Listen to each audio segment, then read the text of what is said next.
Everybody ready, set, go. Rev it up and let's roll. There's a party in the fast lane. Got my hands on the wheel and I'm flying. Heartbeat loud as the thunder rolls. Riding in on the stampede of lightning.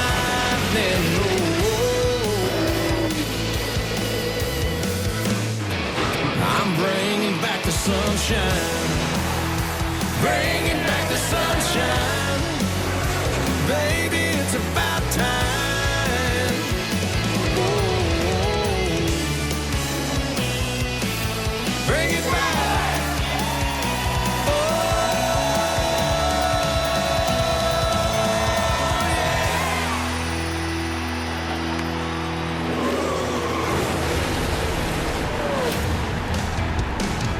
NASCAR Monster Energy Cup Series First Data 500 from Martinsville Speedway, and fall is upon us. Let's go to pit road. We start with Kelly Stavast. Ryan Blaney enters this race 8 points below the cut line, and while some people might consider him an underdog, this team certainly does not. They feel like they are right where they belong. They're also not letting the pressure of the moment get to them. Instead, they're having fun. And while Ryan admits this hasn't always been his best racetrack, he says they hit on something here in the spring race that they hope will carry over to today. Ryan Blaney starts this one fourth, Dave. Kelly starting 13th may not be as good as qualifying on the front row, but for Kevin Harvick, he's happy with that. At this track, where he struggled to find his groove lately, 13th is good. He told me earlier, this is a small victory to start our day. Marty? Hey, Dave, in the round of 12, Brad Keselowski and Paul Wolfe felt like they had to win Talladega to advance to the round of 8. Well, guess what? Here today at Martinsville, they feel like they have to win if they're going to advance with a win to Homestead, Miami. We'll see if Brad can deliver once again. He did it at Talladega. Can he do it at Martinsville? We'll find out right after we get the engines cranked here to chilly Martinsville. Race fans, it's time for the most famous words in motorsports. Here to give the command, please welcome today's Grand Marshal, First Data CEO and Chairman, Frank Bisignano. Welcome everyone to the inaugural First Data 500, the 70th anniversary in Martinsville. And drivers, start your engines. Frank, when you're ready. 24 marks, time fire when you're ready. And over.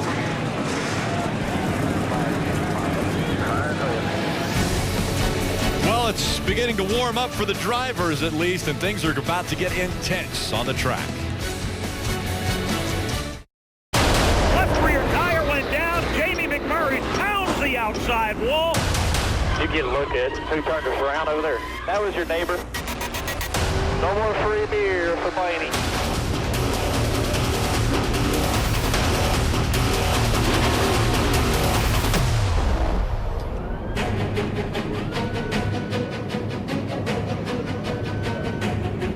And once again, the car's about to roll off of pit road for this, the last short track race of the year. The First Data starting grid will roll across the top of the screen.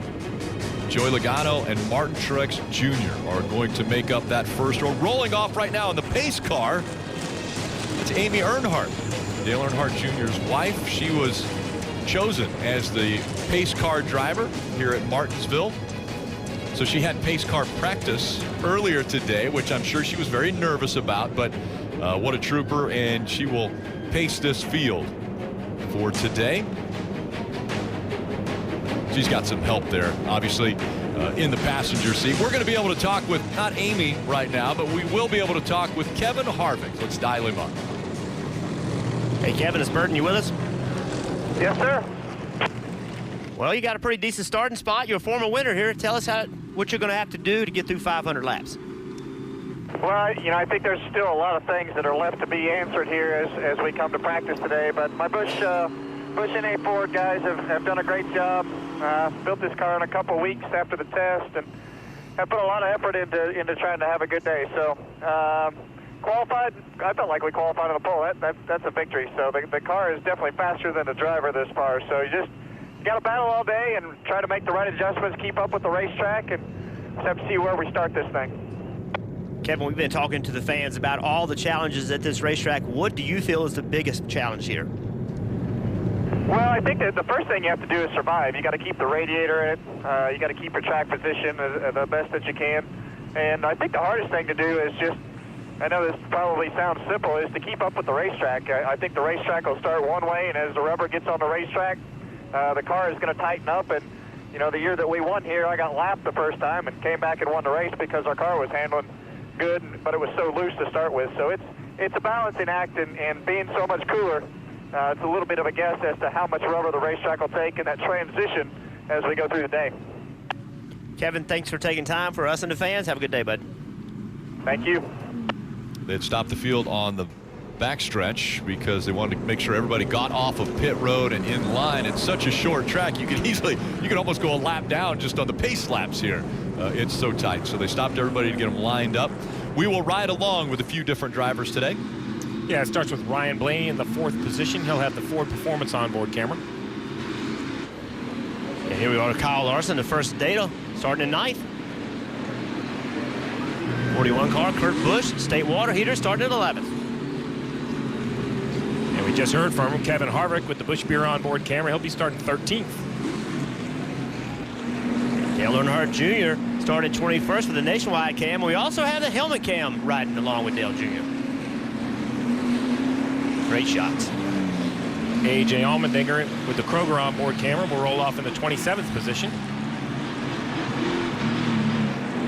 And Jimmy Johnson with the Chevrolet onboard camera qualified 24th, but with some unapproved adjustments after spinning out in qualifying, he will fall all the way to the rear of the field for the start of this race, Rick. So not only will we be on the track, we will be high above the track. Our aerial coverage provided by our partners at Smithfield Foods. And if you look down on this track, that's why they call it the paperclip. It is long straightaways and very tight corners. For a few more updates, let's start with Kelly. Well, Rick, it's been a very solid and consistent playoffs for Chase Elliott in this 24 team. In fact, his average finish position is second only to Martin Truex Jr. That's been helped by 3 runner-up finishes. Now, Martinsville hasn't been Chase's best track, but they feel like not only can they make up some points here today, they hope to get a grandfather clock, go to victory lane. He starts 3rd, Dave. Jimmy Johnson to the rear at Martinsville. Well, it's never happened before, but Chad Knaus, his crew chief, reminded me that they've gone back to front here before. It happens a lot. It's kind of called the yo-yo effect here. He's raced through cars for victories here, and Chad expects him to be able to do it again today from the back of the field. Marty? Well, Dave, what a different view this week for Kyle Busch versus last week at Kansas. Remember, he was below the cut line, had to race his way into the round of 8, but they've been the fastest car at the test when it was 86 degrees, yesterday in practice when it was 60 degrees. But as Kyle pointed out to me, how's it going to be when it's 40 degrees? That's the big question on everybody's mind, Rick, the weather and what that foot factor that's going to play here this afternoon. So many different strategies that different teams, obviously the playoff drivers are going to have to think about and work on to try to work their way to the front or stay in the front. As you look at the temperature, 48 degrees right now. The wind blowing between 15 and 20 miles an hour. Feels like it's about 40 degrees out there. Yeah, we did the pre-race show with Dale with Kyle Petty. It was amazing how I looked over there at him. He would look like he was freezing to death, and it is so cold out there. Very chilly. Let's listen in to Brad Keselowski's radio. Joey, let me know, on the start, somebody's filling the bottom in front of me. Probably one of the biggest things today is just knowing at some point we're going to cycle on track position and not tearing the nose off this thing. 10-4, I'll take care of it like it's my dad's. Cycle on track position. Basically what Brad means is here at Martinsville, when you have caution, say every 20, 30, 40 laps, the whole field doesn't pit. Half the field normally pits. So when you are off that cycle, when you come to pit road and half the field doesn't, that means you're going to be back in traffic. So, hey, what I heard there was keep me calm, remind me this was going to happen. Let me try to keep the fenders and nose on this car. The second reference we've heard to radiators, keeping the radiator in it. That is a major problem here, running into the back of another car, knock a hole in the radiator, your day is done. 500 laps, 263 miles, and the 2 stages to start off with will be 130 laps each. Remember, a competition caution at lap 45. That pit road speed is going to be very tough to maintain. 30 miles per hour is so slow. We're going to have to keep an eye on that all day. See who makes a mistake on pit road by speeding. Amy Earnhardt pulled the pace car onto pit road and into the garage. Now the field in the hands of the 22 of Joey Logano. Green flags in the air.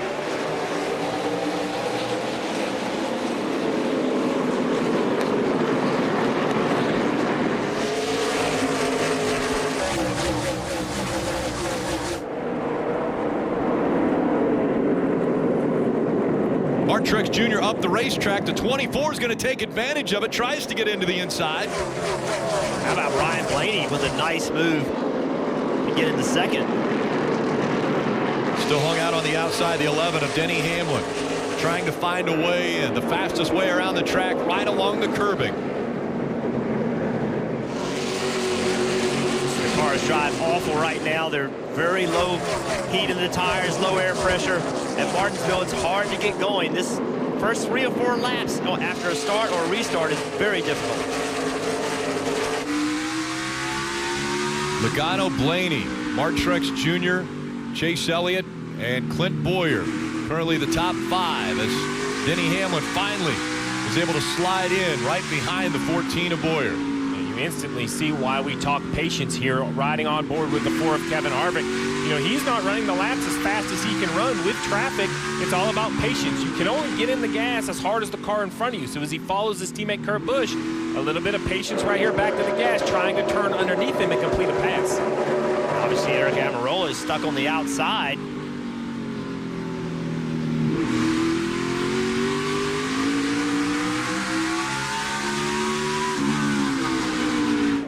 Look at how tight this is up front. Ryan Blaney's been putting the bumper to the back of the 22 of Logano. We'll see how long the patience lasts with the 21.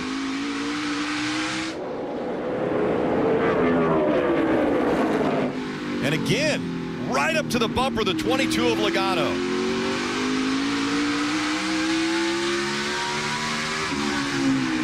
There the 78 look to the inside of Blaney.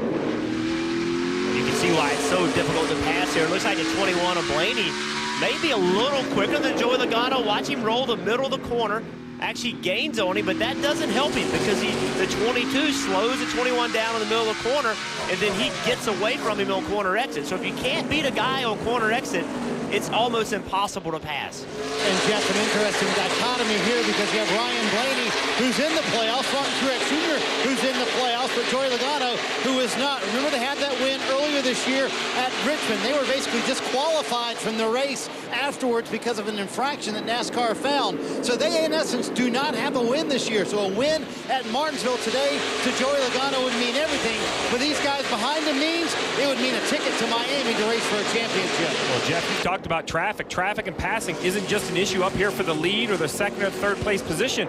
How about the 9-time Martinsville winner, Jimmie Johnson, had to go to the back of the field. Well, he's all the way up to just 29th. You would expect at a wider racetrack he would pass 4 or 5 cars, perhaps a lap in the early laps. Not here at Martinsville. He's been kind of boxed in. This is the first lap he's really had any clear track, and now they're at least single file in front of him where he could try to take advantage of it. Steve, you talk about being boxed in. One of the busiest guys at the track right now is his spotter, veteran Earl Barbin. Earl was calling as much as 3 wide to the 9-time Martinsville winner. That is sketchy, but fortunately it usually panned out to 1 wide. In this case, clear. Clear. Something a driver loves to hear. But at a racetrack like Martinsville, it's very rare. Remember, the end of stage 1 is 130 laps. We know we have a competition caution coming at 45, so you know, Jimmie Johnson has to be on full attack mode. He's got to get as many cars as he can before that competition caution. That'll bunch everybody back up, and then he can go try to get some more after that. Kelly. We're seeing speed out of that 21 car of Ryan Blaney early, whereas crew chief Jeremy Bullins was really optimistic when I talked to him earlier today. Said they showed a lot of speed in the spring race, although they had some damage, which kind of ended their hopes of a good result then. It also helps that they've been able to feed off the 2 car of Brad Keselowski. They've really been leaning on the notes from that team, who, of course, won the spring race to help get the setup of this car. They also tested here. He said we showed a lot of speed and consistency, and he was really encouraged by how well Ryan Blaney was getting the hang of this place, which is typically pretty hard for rookies and young drivers. Yeah, Kelly, it's fascinating to watch Ryan Blaney right now. The 78 car there's a gap now. So Ryan Blaney can start trying other things. When the 78 was behind him, Ryan had to play defense, had to make sure he never left the bottom. Had he done that, then the 78 would have gotten by him. But now, the 21 of Blaney, he started to open his entry up a little bit, not enter right on the curb, trying to find a way around the 22 car. But that flexibility is given to him now because the 78 wasn't right on its bumper. But Jeff, 2 of these top 4 cars are really going to be a lot of my attention when it comes to that pit stop. The 21 and the 24 car are pitting next to one another. Remember, Ryan Blaney, that penalty last week at Kansas not only hurt him at Kansas, but he had the last pit pick here, Rick. Well, the only pit stall that was left when it was his turn was the pit stall directly behind Chase Elliott. So if they currently run like this, Ryan Blaney's going to come in, stop, and then Chase Elliott's going to have to come around him. That is a recipe for disaster on this tight pit road. Yeah, and Steve, I actually talked to both crew chiefs about the matter, and both of them basically said that there are ways that they can control their own destiny. For the 24 car of Chase Elliott, they were hoping they would be ahead of the 21 all race long so that they wouldn't have any issues getting into their pit box. For the 21, should he fall behind the 24, their best method will be to kind of short pit and leave a gap to the 24 for an easier exit, but certainly it's something that could become an issue. We'll be watching when these two come to pit road. Once again, when you see a gap in front of a car, that's normally meaning they're holding up the cars behind them, and we just saw right there, Brad Keselowski made the pass on Clint Bowyer. Out front, Joey Logano has led since the drop of the green flag.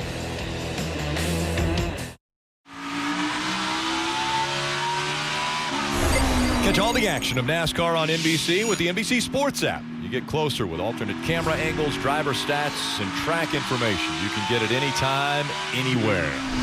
Still out front, Joey Logano, 26 laps in the books, coming up on 27 here that he will have led. Again, a competition caution coming at lap 45. And now his teammate, Brad Keselowski, is running back in the 4th position. Let's listen in on spotter communication from the two. Those guys are bottom extreme. Larson tight behind you. Has the shallow diamond to get the good run to center and off. I'm not sure if something changed, but when I mentioned what the 42 was doing, we just took off. We moved up just a touch in the center, and it really gave us drive to the 11. That was spotter coverage presented by Liberty Mutual Insurance, helping drivers worry less. Once again, spotters doing a great job of communicating and just letting Brad Keselowski know that some drivers have started to use a little more racetrack in the middle of the corner. And that's what Joey Meyer told Brad Keselowski. And when he did that, he started coming. And right now, Keselowski has picked up 5 spots, and he has the fastest car on the racetrack. And Jeff, he's been the fastest car on the racetrack for about the last 5 or 6 laps. They have moved up a little bit, but he's also gone low to pass cars as well. I talked to Brad right before he climbed in the car. He said, this competition caution actually kind of hurts us a little bit. He said, lap 30 and on, that's where my car takes off. I just need a little while to get my car running. And Jeff, you've been in this situation at Martinsville before where sometimes it takes a while to get your momentum, get your car going in the right direction. Brad's certainly one of those drivers who's better on the long run here at the Paperclip. Yeah, Marty, I think this racetrack may be one of the tracks that you see that the most, where you'll see a car take off and be really fast, but then can't run good on the long runs, and the vice versa. You heard, Keselowski's report was that his car was better on long runs, Steve. And if you're going to have a pick, that's what I want at Martinsville. It seems like you get a fair amount of long runs here.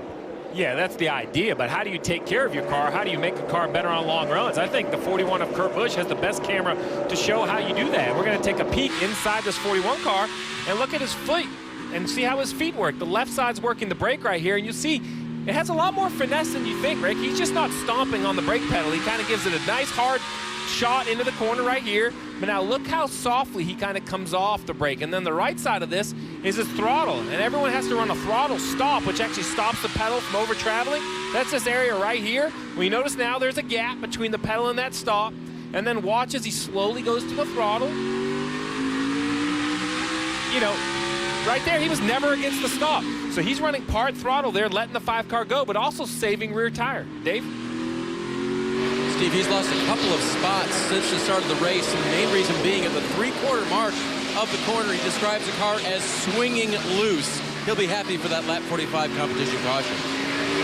I don't think that's a bad problem to have in this race at this time, though, Rick, because we keep talking about this concrete surface and how the rubber will be put down. Oh, we got a caution. We got the 13 around and the 17 of Ricky Stenhouse Jr. Ty Dillon in 13 around in turn 2. Fired up here. Lap 35, competition caution not scheduled until lap 45. See some damage on the front of Ty Dillon's car, the left front nose area. They're running 25th and 27th. 13th was running 25th. See the 13 car kind of up the racetrack a little bit, and it's Michael McDowell, I believe. They made contact.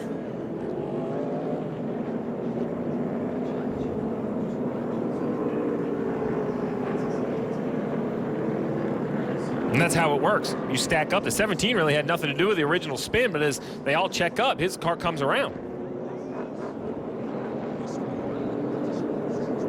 NASCAR is letting us know that this will be the competition caution. So that's a little bit unfortunate, I believe, for the 48 team of Jimmy Johnson if they wanted to try maybe a little bit of a strategy move. Yeah, if this wasn't the yellow, I think you could have came and took some tires now, maybe stayed out underneath the competition yellow. Why you can't take fuel, or couldn't have, if this wasn't the competition yellow, you can run 130 laps. So you know you're going to get an end at stage 1, but now that we know what it is, it'll be interesting to see it. Only 35 laps. I expect to see most cars on pit road. I expect 4 tires. But will anybody risk 2? I wouldn't, because I expect a long green flag run for this stage. Just put 4 tires on it, kind of make some adjustments. Look, there's still 463 laps to go. I don't think there's any reason to start gambling yet to try to get any track position. Yeah, I think the only reason you would be trying to get stage points. 130 laps to the, till you have stage. This lap 130 is into stage 1. So that would be the only reason. Still 93 laps to go till you get there, though. Kelly. So we'll see that 21 and 24 pit next to each other. The message to Ryan Blaney in the 21 was to pit short because he'll have the 24 coming around. Ryan Blaney saying that he was loose in the center, was getting tire air pressure adjustment for the 21. 24 of Chase Elliott. He said car was not bad. It was pretty good early, a little free off the turn later in the run. 4 tires and an air pressure adjustment, Marty. Brad Keselowski had gained a handful of spots. He comes in running 3rd. Kelly Paul Wolf said, you want any adjustments on the car? He said, I wouldn't touch it, leave it alone. So no changes here on the 2. Meanwhile, his teammate a little further forward, Joey Logano, led every lap so far in this race. He said his car was building tighter. He was adjusting the brake to go along with that. Logano wins the race off pit road. Brad Keselowski picks up the spot as well. We look at that race off pit road, brought to you by Kroger Click List. Take a look at Kyle Busch. 5 spots he made up on pit road.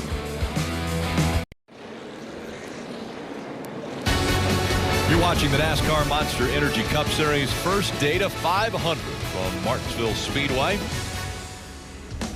NASCAR Drive is NASCAR.com's live race day companion. It's now available on your mobile device. Never miss a lap with NASCAR Drive. Visit NASCAR.com/drive for your PC, tablet, or mobile device.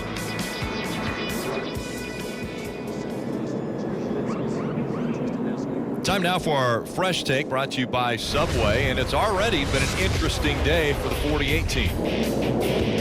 Has to go to the rear because of a spin qualifying earlier today.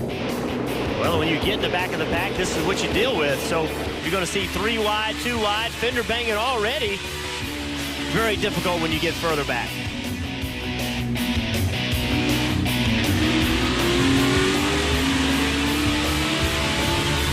He was just in front of the 95 of Michael McDowell there, who was involved in that first accident, first caution that came out, which was also then the competition caution. Steve, we mentioned earlier that fuel window allows them to get from the drop of the green flag all the way to the end of the first stage anyway, but now they were able to top off. They'll easily get there. What kind of strategy can you play now, or is it just aggressive driving to get to the front? I think the best strategy right now is make the right adjustments. Every driver we've talked to has said this track is going to continually change. I don't think it's changed much yet, only 43 laps into the race, but it's going to go, I think, in a much tighter direction as the rubber gets put down on this concrete surface. Well, and another strategy we're seeing right now is Joey Logano He's P1, but he's taken the outside. That clearly is an effort to work with the two of Keselowski to try to let him get down in front of him. Marty. Jeff, actually, it's not an effort. That was a choice by by Joey Logano to go up in that high line. In fact, Joey Meyer told Brad, no deal here. That was his choice to go up high. We'll see how it plays out, though. Field approaching the Geico restart zone here in Martinsville, and they bottle up right behind that lead row, and it was a Penske front row, but Logano able to jump out in front of the two from that high line. But we saw him bottle up about 4 or 5 rows back. Logano looked like he just did not go. He was in the restart zone when he went, but it looked like everybody was anticipating that he was going to go early, and it just stacked everybody up. Logano able to jump out in front of the two of Brad Keselowski. Now the 21 trying to hold off the 18. We had mentioned when he came off pit road that Kyle Busch had made up 5 spots on pit road. Kyle Busch has led the last 15 races. That is a record for consecutive races led. Now he wants to continue to add to that. He's working his way toward the front in the top 5. And side by side for position between Blaney and Kyle Busch. How about Chase Elliott in that 24 car? He saw a hole behind the 78. He just hung a left, trying not to get hung out on the outside. Well, one thing I noticed is, as you mentioned, that restart stacked up. The nose of the 24 has some damage. Now, I don't think it'll affect the handling of the race car, but, you know, you just never know how these radiators are mounted. So now you can see right there, the lower grill's kind of smashed in. So where is that bumper bar in relative to the radiator now? Is something closed up? Is there now something rubbing? Or is it just very close where the next contact might actually break the radiator? So those are the things you got to watch through the course of 500 laps here. Steve, that damage happened very, very early in this race, and Chase asked the team to look at it, and they said it looked good. So right now, I haven't heard any more conversation about it. Out front, Brad Keselowski has taken the lead away from Joey Logano. And still, the 18 and the 21 fighting for the 3rd position, side by side. Now the 21 is stuck on the top, and this is kind of what happens, right, Jeff? So now 18 has got the 21 up a lane. The 78 is going to do all he can to follow the 18, to fill that bottom lane. Chase Elliott will then do the same. Once you get a guy out of the preferred groove, you try to keep that line coming on the bottom. The sole mission right now, the spotter on the 21 car, is to get him down. If there's a hole behind the 18, let him know that so he can slide in behind the 18. But Martin Truex Jr. is not having anything to do with that. Marty. Hey, Jeff, remember we told you Kyle Busch was saying, yeah, we were fast when it was 80 degrees here in the test and fast yesterday when it was 60. Not sure how fast we're going to be when it's 40. Well, I think we've answered that question. He is pretty good right now, trying still to get by Ryan Blaney. That outside holding up awfully well. But when your pit crew delivers a 10.8-second stop, Jeff, as a driver, makes you pretty happy, doesn't it? Oh, that's great. That's the best place to pass him, Marty. Easiest place for the driver, but I am impressed with this outside line. We just saw Joey Logano pick the outside on a restart, but then the 21 of Ryan Blaney, he's hanging tough up there. So the outside's coming in quickly today. Dave. Rick, the 14 car of Clint Bowyer was running in the top 5, is outside of that by a wide margin. Now that's because when he was on pit road, the rear air gun would not change directions for the tire changer, and so he lost a number of positions before that was rectified. Look at this. It looks like Blaney might make the pass here on the 18 and be able to get down to the curb. After all that work, Blaney able to stay up in 3rd. Well, we saw yesterday Noah Gragson got his first win in the Truck Series on a restart. He passed the leader on the outside. So, listen, this new tire that Goodyear brought here in the spring, same one this time. It's laid rubber on this racetrack, and it's made that second lane work very well. Brad Keselowski is out front. Then it's Logano, Blaney, Kyle Busch, Truex Jr., Elliott, Larson, Hamlin, Harvick, and Eric Jones in the top 10.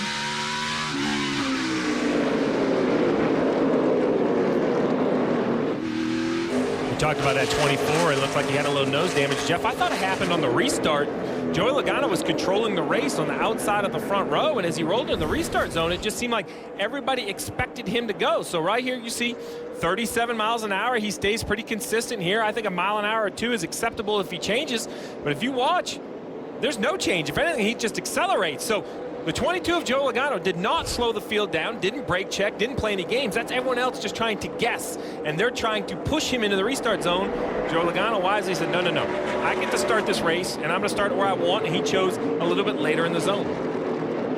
But his teammate has been able to get by him, so Keselowski is out front. Now the two have separated themselves.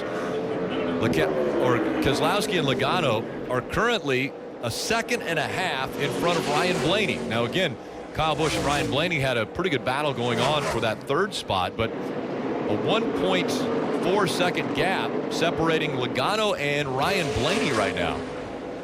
And this is really the time in the race where you start to learn more about your race car. The race started, you were on the same tires that you qualified on. Now you have sticker tires for the first time. So now you're really starting to learn, give your crew chief that information, exactly what my car is doing right now, but you're going to have to keep up with the racetrack. We just saw and talked about the rubber getting on the racetrack. That's going to change the way these cars drive. Well, and you saw on the left side of your screen, you got out of the helmet cam of Dale Earnhardt Jr., you see his teammate Jimmie Johnson just in front of him. Jimmy just made that pass up to 18th after starting in the back. You mentioned about the track changing and adjustments. I think that's what makes Jimmie Johnson and Chad Knaus so good here with 9 wins, is that Jimmy, even though he has dominated in the win column, doesn't lead the majority of the race. They just always seem to be making the right decisions, Rick, on chassis setup, as now we have the 38 backwards in turn 4. David Ragan is around and going the wrong direction right now. He's just trying to get it turned back around.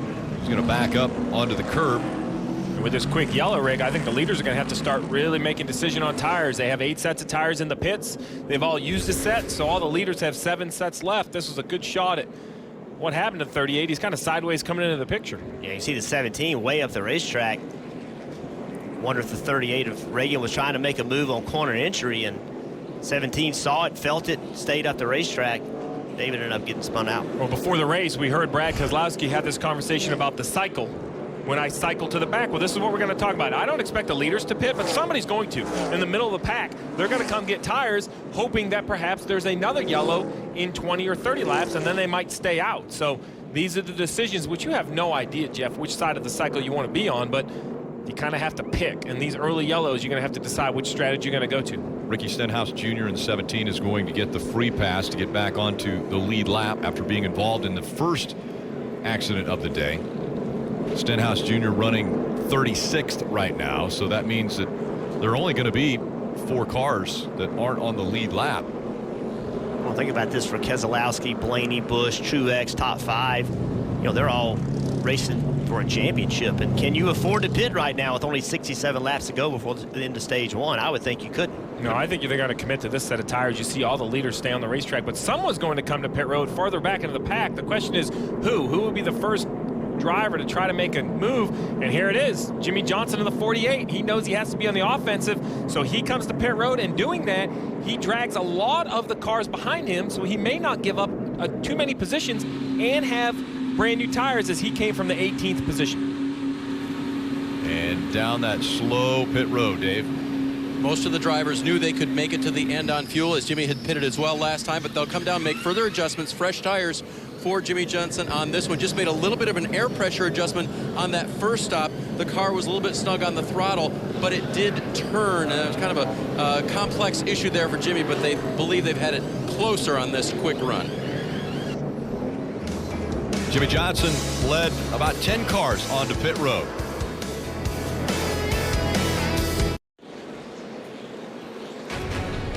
NASCAR on NBCSN is brought to you by Monster Energy. Unleash the beast. Toyota. Let's go places.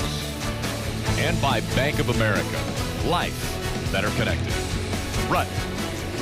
Rick, if you're wondering, the line at the hot dog stand here inside the infield is still running 3 wide, running those same hot dogs, those same red style that you've seen here since 1947. They're running Valladales here, but $2, Rick. I don't know if you can get a better hot dog. And Jeff Burton found out on Twitter, the only way to get these is loaded.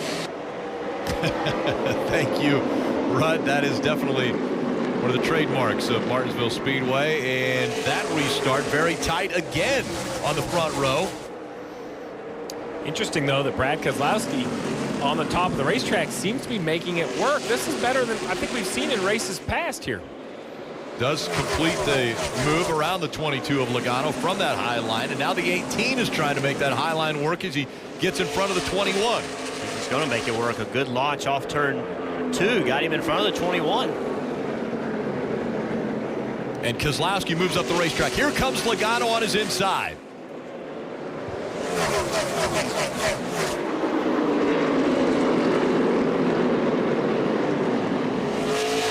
Elliott outside Ryan Blaney. The outside line has worked a few times on restarts. Not only for those at the front in row 1 on the restart, or for those a couple rows back. They've been able to, we saw it out of Ryan Blaney as he worked so diligently to get around the 18. See just a little bit of contact with the 78 to 21. It's no damage done to the cars, but you get worried about the sidewall of these tires. They cut when you run into each other. We've seen so many times tires go down because of that. But how about the 21? He was on the bottom battling Chase Elliott, had what you thought was a preferred line. Chase Elliott got a good run, slowed the 21 down, then the 78 took advantage of it. So this outside lane is working today. Blaney's able to stay in front of the 78. So Martin Truex Jr. tucks in behind him, and that is in the 6th spot. Right now, you see that right there? You see Blaney with his right hand, he turned those switches on. I'm sure that's brake fans. You run for a few laps with no brake fans on, you get the brake temp up, crew chief spotter says brake fans, you reach over, you get those brake fans on, but the spotter or the crew chief who's ever given that signal really doesn't want to talk when you're in the heat of the battle. So sometimes they'll wait a lap or two and tell you get those fans turned on when you have clean racetrack. Up front, a very tight battle continuing between Keselowski and Logano. Logano all over the back bumper of Brad Keselowski. And remember, Keselowski in the playoffs, Logano not in the playoffs. And right now, top 7 positions, 6 are playoff contenders. Want to listen into spotter communication from the 2. Just for your bank here, Blaney was able to get by the 18. He stayed side by side for those 10 laps and was able to get around him using that high line. He's up on the high line now. That was spotter coverage presented by Liberty Mutual Insurance, helping drivers worry less. Or is it surprising to you, Jeff, to see these guys almost give the guy behind them that inside line? Well, see, Joey Logano, he gave a little bit of a shove to the 2 car. His teammate, listen, Joey Logano's not in the playoffs. He doesn't care. He's here to win this race. And yes, I am surprised that the outside has come in this quick. Side-by-side battle for the lead.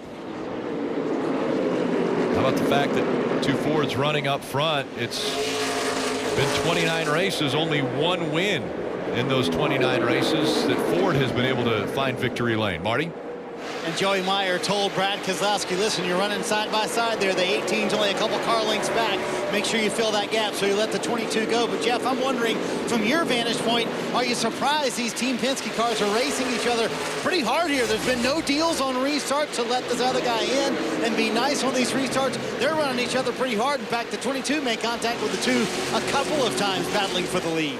Marty, I think a huge factor in that is that Joey Logano and this 22 team, this has been an exceptionally disappointing year for them. Remember, they won Richmond, but they didn't pass post-race tech. They had the win taken away from them, so they weren't in the playoffs. They did not make the playoffs. So this is a team that many people thought would win the championship, much less not even think about them not being in the playoffs. So I think that Joey Logano, he's out to prove a point.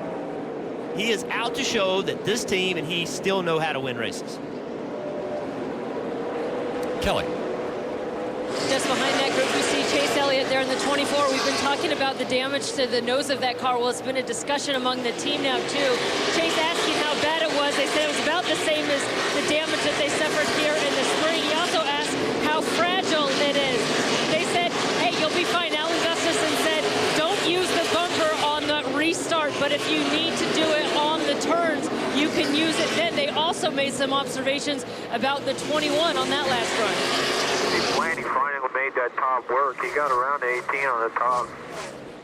Yeah, I think he's going to pay for it later, though. Yeah, I'm sure right now it's harder on tires.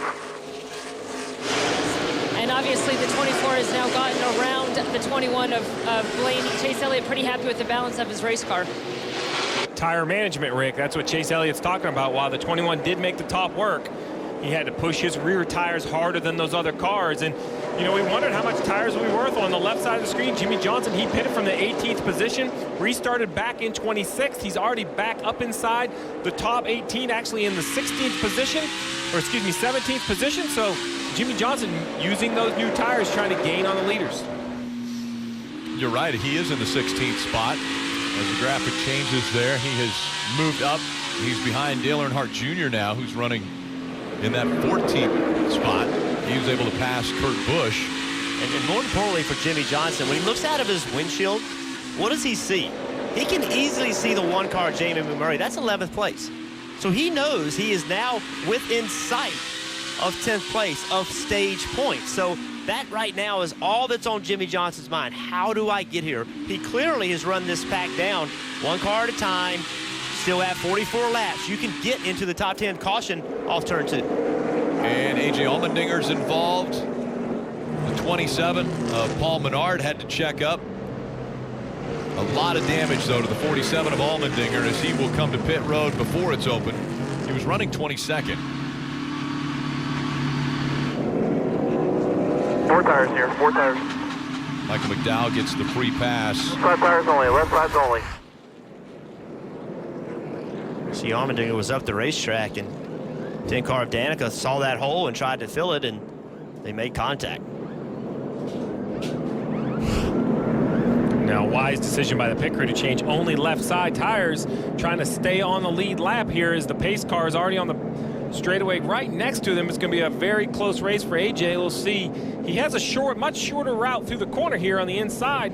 He doesn't want to get caught for speeding on pit road, though. We'll see what they have to say with the light. Looks like they're going to give him the green light. Good, don't speed. You're good, don't speed. So he was able to get out onto the racetrack in front of the pace car. And that seems so silly, Rick, right? But that right there, 2-3 car lengths relative to the pace car all the way back on lap 88, that could put your, car in a good position or a bad position. As we say, all the leaders come to pit road. We'll see. I bet Jimmie Johnson will stay out and become the leader. Kelly? And both the 21 of Ryan Blaney and 24 of Chase Elliott told to basically follow the leader for the 21 of Ryan Blaney. He said, I'm wearing the front tires off it. I wouldn't do that if I could get down to the bottom. So they're going to give him some fresh Goodyear rubber, 4 tires and fuel. And Chase Elliott just ahead of him said, hey, the car does what I want it to after a while. So hopefully it stays that way. Marty? Kelly, going to be interesting. These teams taking tires on right now. We'll have 6 sets left for what it seems like a lot of laps here remaining at Martinsville. For Brad Keselowski, he said his race car was too free. He messed with the track bar, but that didn't seem to help it much. Teammate Joey Logano said he was too free entry and on exit for Logano. Kyle Busch once again will gain more spots on pit road. They made adjustments on that 22 car with air pressure. So the 47 goes around with a little help from the 10 of Danica Patrick.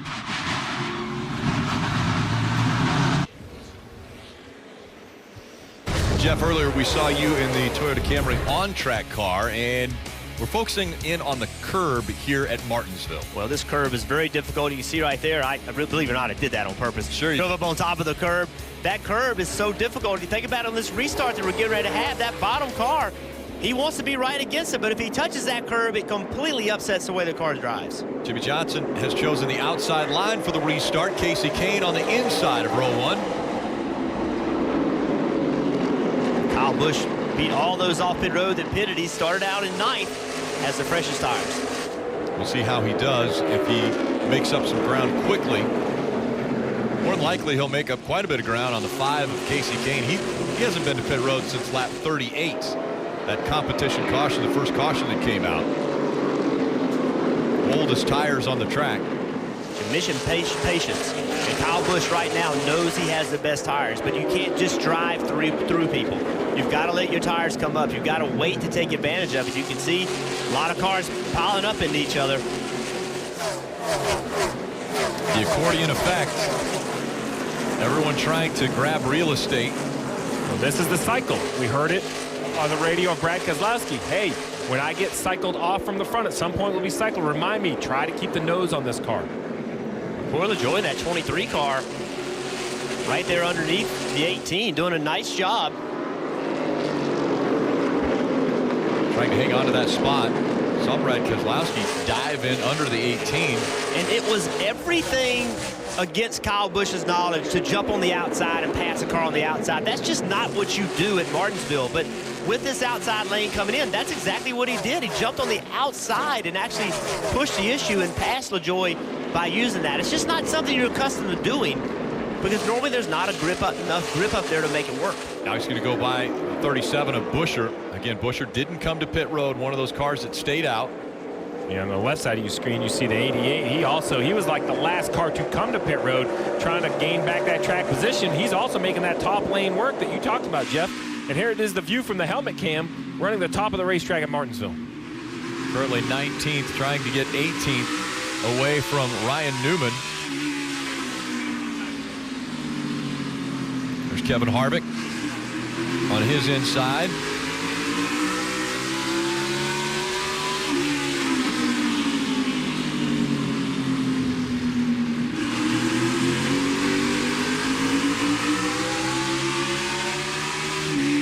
I mean, typically you would think that, you know, what Dale Jr. is hoping for is to try to clear the 4 of Kevin Harvick and then turn left and get in front of him to get in that bottom lane. But look at the speed Dale Earnhardt Jr. carries into the corner. He actually clears the 4 car getting in, and that's, again, I know I've said it 100 times, but it is so unusual to be able to use this outside lane. Now what they're doing is they're essentially racing to that 23, because the 23 is backing up. Of course, LaJoie does not have the speed, so the first one to him probably gets by him, and you can see they're going to line up underneath Dale Jr. He's going to get caught behind the 23. Nope, make it 3 wide. 3 wide at Martinsville. He's going to make it work in that car they call the Gray Ghost, made famous by Buddy Baker. And I love how Junior feels about this paint scheme. He wanted so bad to run it last year, finally getting to run it. His quotes about it, it was his favorite paint scheme of all time in the sport. That is huge. And he reminded us that Buddy was a giant guy. He said it wouldn't have been nearly as cool with a guy only 4'10". And he's stuck on the outside right now as McMurray tries to get by him on the inside. The 47 of A.J. Allmendinger was on pit road, actually still is physically on pit road, but has now been told by NASCAR that the 5-minute clock has expired and they are officially out of the race. So they'll have to take it back to the garage. Jimmy Johnson has been able to hold on to that top spot. Jimmy Johnson, Casey Kane, 1 and 2. Then it's Austin Dillon, Eric Almirola, and the freshest tires are on the move now with Brad Keselowski up to 5th. Kyle Busch right behind him. So, Rick, you mentioned Casey Kane in the 2nd position. This is a wonderful job by Darian Grubb on top of the pit box. Not only has he got Casey Kane track position, but Kelly, I think the 5, he should be better than everyone else on how many sets of tires left. He's only been on pit road once today by my count. Yeah, you're right. The first time we had that, what became the competition caution came out. Casey Kane actually says, even though he's been on these tires since then, that the car still feels really good. And even though Casey's leaving, as we know, to go to be with the 95 team, they've got a lot of left they want to accomplish this year. And he says it's really important to him to finish this season out with a group of guys that have worked so hard to get him where he is in his career. So only 100 laps into the race, Casey Kane has used 1 set of new tires. Most of the other leaders, Jeff, they've used 2 sets. One of those cars that has used 2 sets, that 2 car of Keselowski, you know, it's 23 laps to the end of this stage, and you know what he has on his mind. He wants this stage win for these playoff points. See right there, he just drives underneath the 18. And Kyle Busch knew he was faster and let him go. So Casey Kane running in the 2nd position just in front of Keselowski as Keselowski tries to make the pass. They still have to get by 7-time champion Jimmy Johnson.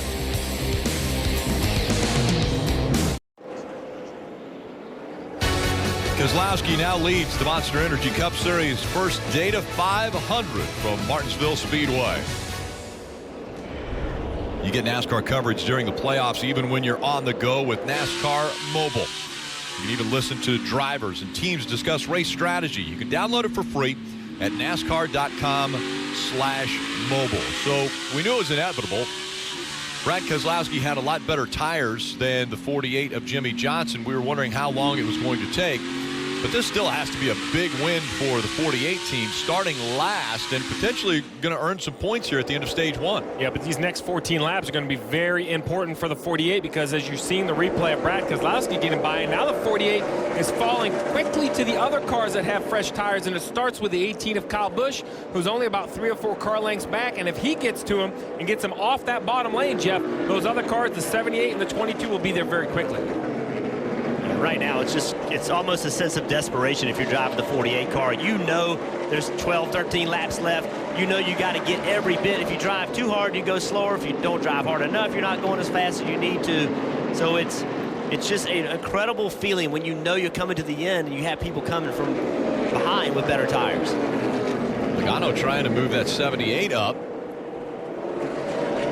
Looks to the inside as they exit the turn, but not able to complete the pass. Kyle Busch has closed into 0.3 of a second behind Jimmy Johnson now.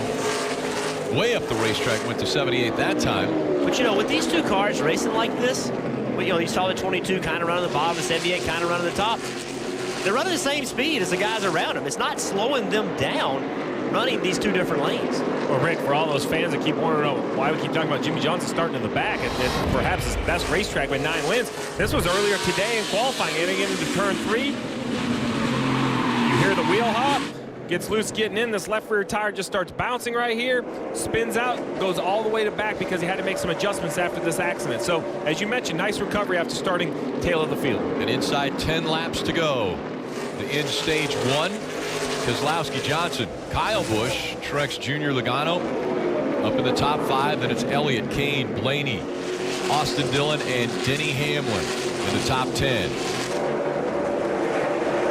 Stage points so valuable for these drivers in the playoffs trying to advance into the championship 4. We know for certain that one driver will get in to the championship 4 based solely on points. Marty.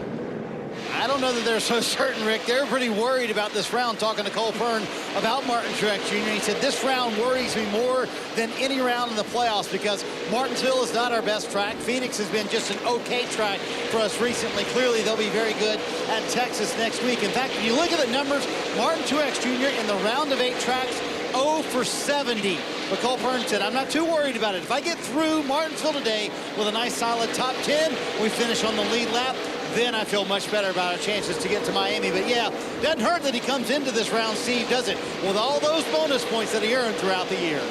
Oh, without a doubt. Those points, those playoff points he's earned all year are very important. Well, who doesn't have a lot of those is the 48 of Jimmy Johnson. And Jeff, you and I have been talking how important this race is for the 48. Not a must win, but must run well, must gain points. And he is going to have to battle these last 4 laps trying to hold off the 22. Dave. Yeah, he had a little gap there after he got past for the lead, but then Chad Knaus reminded him, we're racing all these guys. Now remember, this is a team that has only 1 stage win so far this year, so those points have come hard, as now it's going to be 3 wide, 22 getting inside of Jimmy. Logano takes it 3 wide, but wisely, the 15 of Reed Sorensen backs off as they entered the turn. It's still side by side for position between Logano and Johnson. Right now, you see this great battle between Johnson and Joey Logano. Every driver in the playoffs is in the top 10, with Denny Hamlin being 10th, except for Kevin Harvick. Kevin Harvick currently in 13th. Under 3 laps to go into stage 1, and again, the top 10 all receive points. So fighting for every spot, every position is a point in the top 10, and Logano is going to get by the 48 now. So Jimmy Johnson drops down to 4th. Truex Jr. is 5th. Then it's Chase Elliott in 6th. And Rick, in its current running order, the only playoff driver not looking to score points is Kevin Harvick back in 13th. The other 7 are all in the top 10. Under 2 laps to go. Now the final lap. Side by side. Elliott on the inside and the 78. Truex Jr. on the outside. Again, every point matters. Brad Keselowski, as he comes through 3 and 4, he's going to see the green and white checkered flag. Keselowski will win stage 1. And look at that battle. Truex Jr. edges out to 24 of Chase Elliott.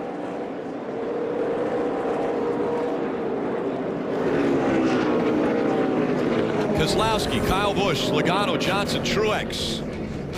They're the top 5. Elliott, Blaney, Kane, and Austin Dillon. Denny Hamlin making up the top 10. Stage 1 complete at Martinsville Speedway. The win goes to Brad Keselowski in the 2. 4th place, and what a recovery for Jimmie Johnson. 7 valuable stage points after starting at the rear of the field and playing strategy. Coming down to get 4 Goodyear tires, a Phillips Sunoco fuel, and a chassis adjustment so the car will roll the center better. The 18 guys have gained him 7 spots on the first 2 stops for Kyle Busch. He said the car just too tight turning center. We'll see if they can gain more spots. They're already done with their stop. Brad Keselowski, as you mentioned, a big stage win there in a race they consider a must-win for Keselowski and his team. He said the car was really good. Paul Wolfe said, what do you want me to address? He said nothing. Leave it alone. Kyle Busch gaining spots again, Rick, on pit road. Race off pit road brought to you by NASCAR Heat 2 video game, and Kyle Busch gains the lead off of pit road. Keselowski falls to second.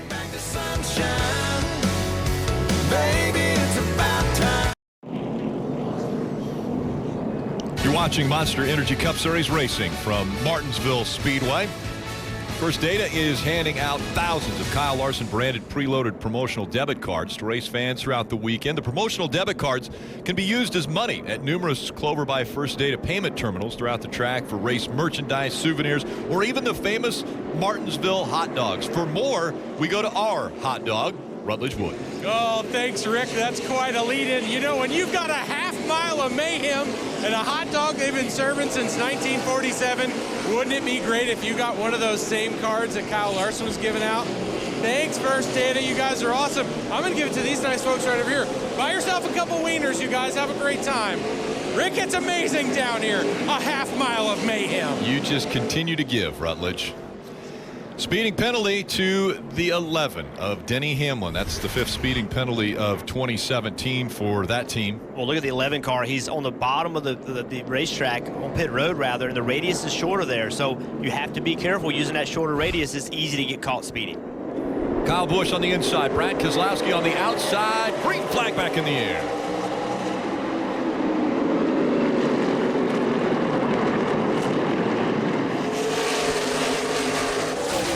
Inside work for Kyle Busch. He's able to stay out front.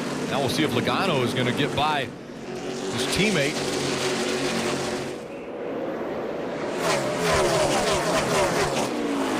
And it's teammates side by side behind them, the 24 and 48.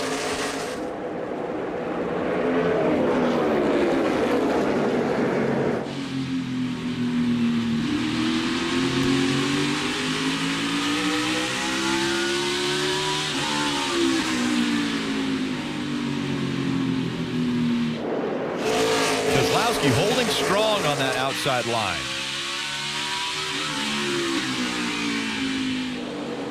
He makes the pass, and Keselowski will hold on to the 2nd spot. Logano drops back to 3rd. Marty.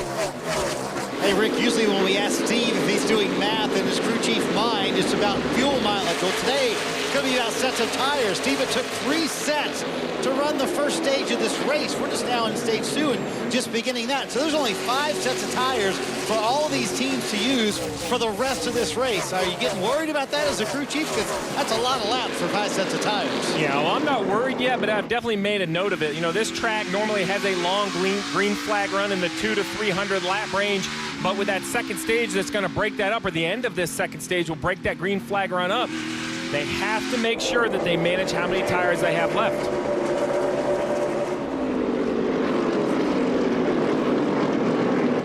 And again, the 48s with the spin during qualifying, they made some adjustments, sent them to the back of the field, but an impressive recovery. They were able to get up into the top 5, now running in the 6th position after the last pit stop and trying to hang on to that position as we see Ryan Blaney make the move to the inside.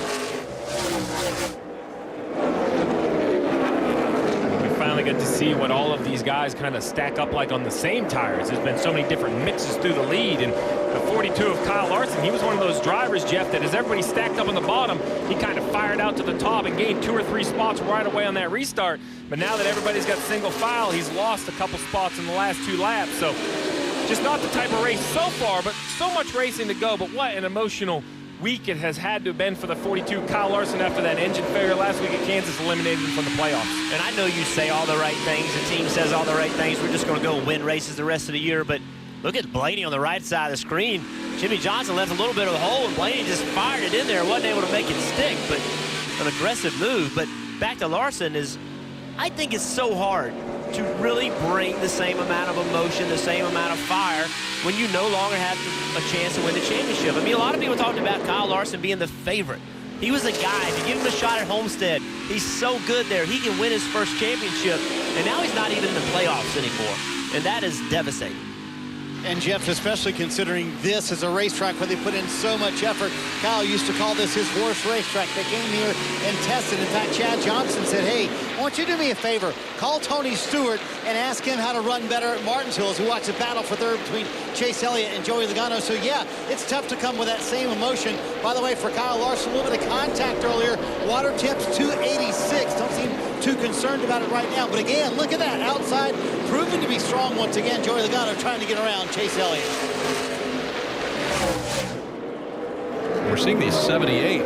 Martin Truex Jr. enter a little bit higher, almost running that second line. He doesn't even have a car beneath him. So Logano trying to get in front of the 24. Chase Elliott way up the racetrack. That battle will continue. Kyle Busch is out front.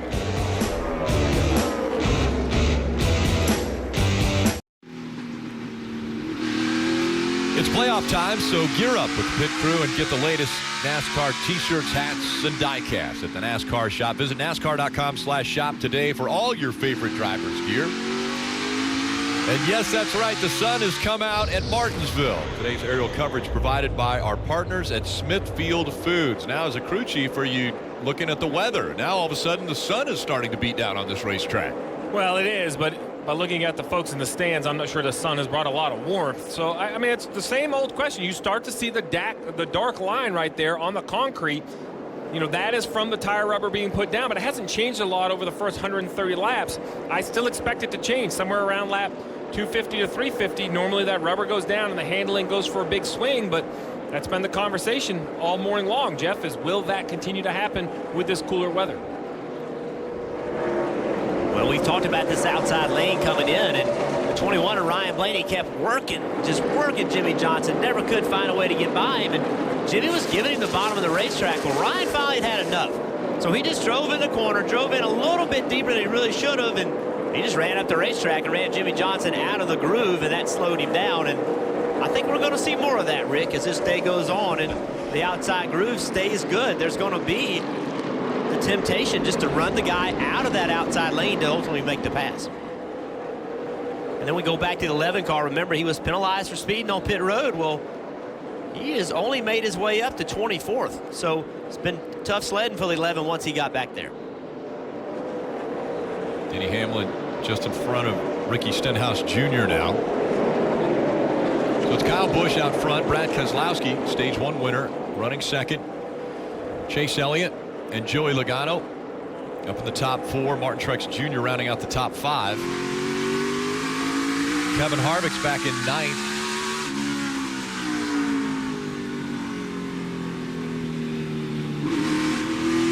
Interesting, Martinsville becoming a 2-groove track. That outside line is working for, we just saw Casey Kane made it work.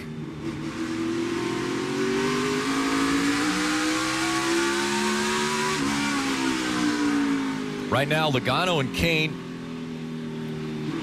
mixed in between the other 7 playoff drivers up in the top 9. But as you had mentioned, Jeff, Denny Hamlin back in 24th because of the speeding penalty. So the only playoff driver that's not up inside the top 10 right now. And the one of McMurray on pit road. I saw a bunch of smoke coming off the left rear tire of Jamie McMurray. Well, here's why. He and the 77 of Eric Jones made contact, and a big rub on that left rear tire. Remember here in the spring, the one car had a left rear tire rub. They did not pit, and ultimately it cut that tire, and he ended up getting in a wreck. Well, this race, with that tire rub, they made the decision to come on down pit road and get the tire changed and the fender pulled off. Just so costly. Really the worst track there is to pit under green. Bristol would be the other one, but you only use half the pit road there. Here, this long pit road at 30 miles an hour, Rick, it's going to cost the one of Jamie McMurray more than 1 lap. Currently scored 2 laps down. I think he'll end up 3 laps down through this. Let's get a few updates from pit road. We start with Dave. Restarted 9th and remains in that position now. Kevin described the traffic out there as very muscly a little bit earlier, so having to work hard to get through. But the main handling condition for him, as he said during the last caution, for the first 5 or 6 laps, he couldn't put the throttle down. After 5 laps, it kind of just went away. And so that was what he was dealing with. They made an adjustment for that last time down, Marty. Martin Truex Jr. right now, Dave, trying to hang on to the top 5. He's in the 5th position, and he said the last run he lost drive off way too early in the run. So what's he doing right now? Take a listen on the radio. Already trying to save tire a little. Very quick transaction on the radio, or transmission on the radio, but that's it. He's driving into the corner a little bit higher, trying to save a little bit of tire, so it'll be better at the end of the run, Kelly. Well, we've been talking about that speeding penalty for Denny Hamlin that's got him back running in the mid-pack. Well, it might be something to keep our eyes on. Denny had issues with the lights on his dash monitoring his pit road speed in practice. His crew chief, Mike Wheeler, told me they'd put a lot of work into it, thought they had it manageable, but it sounds like it might still be an issue. Have a listen. So Denny Hamlin continuing to work his way up front. He has made it up to 22nd, chasing after Paul Menard, who has that 21st position. From the 42 to the 78 bucks, last 4 bucks. All right. Now they're talking about the speeding penalty and where it was on pit road where he got that penalty. And again, Jeff, you mentioned that was the narrow part. He went down on the lower part of the turn. Time versus distance, he was able to cover more distance quickly. Kyle Busch has a 3/10 of a second lead over Brad Keselowski. There's the 18-2 fighting for that top spot. Lap traffic. It's been very difficult to get by.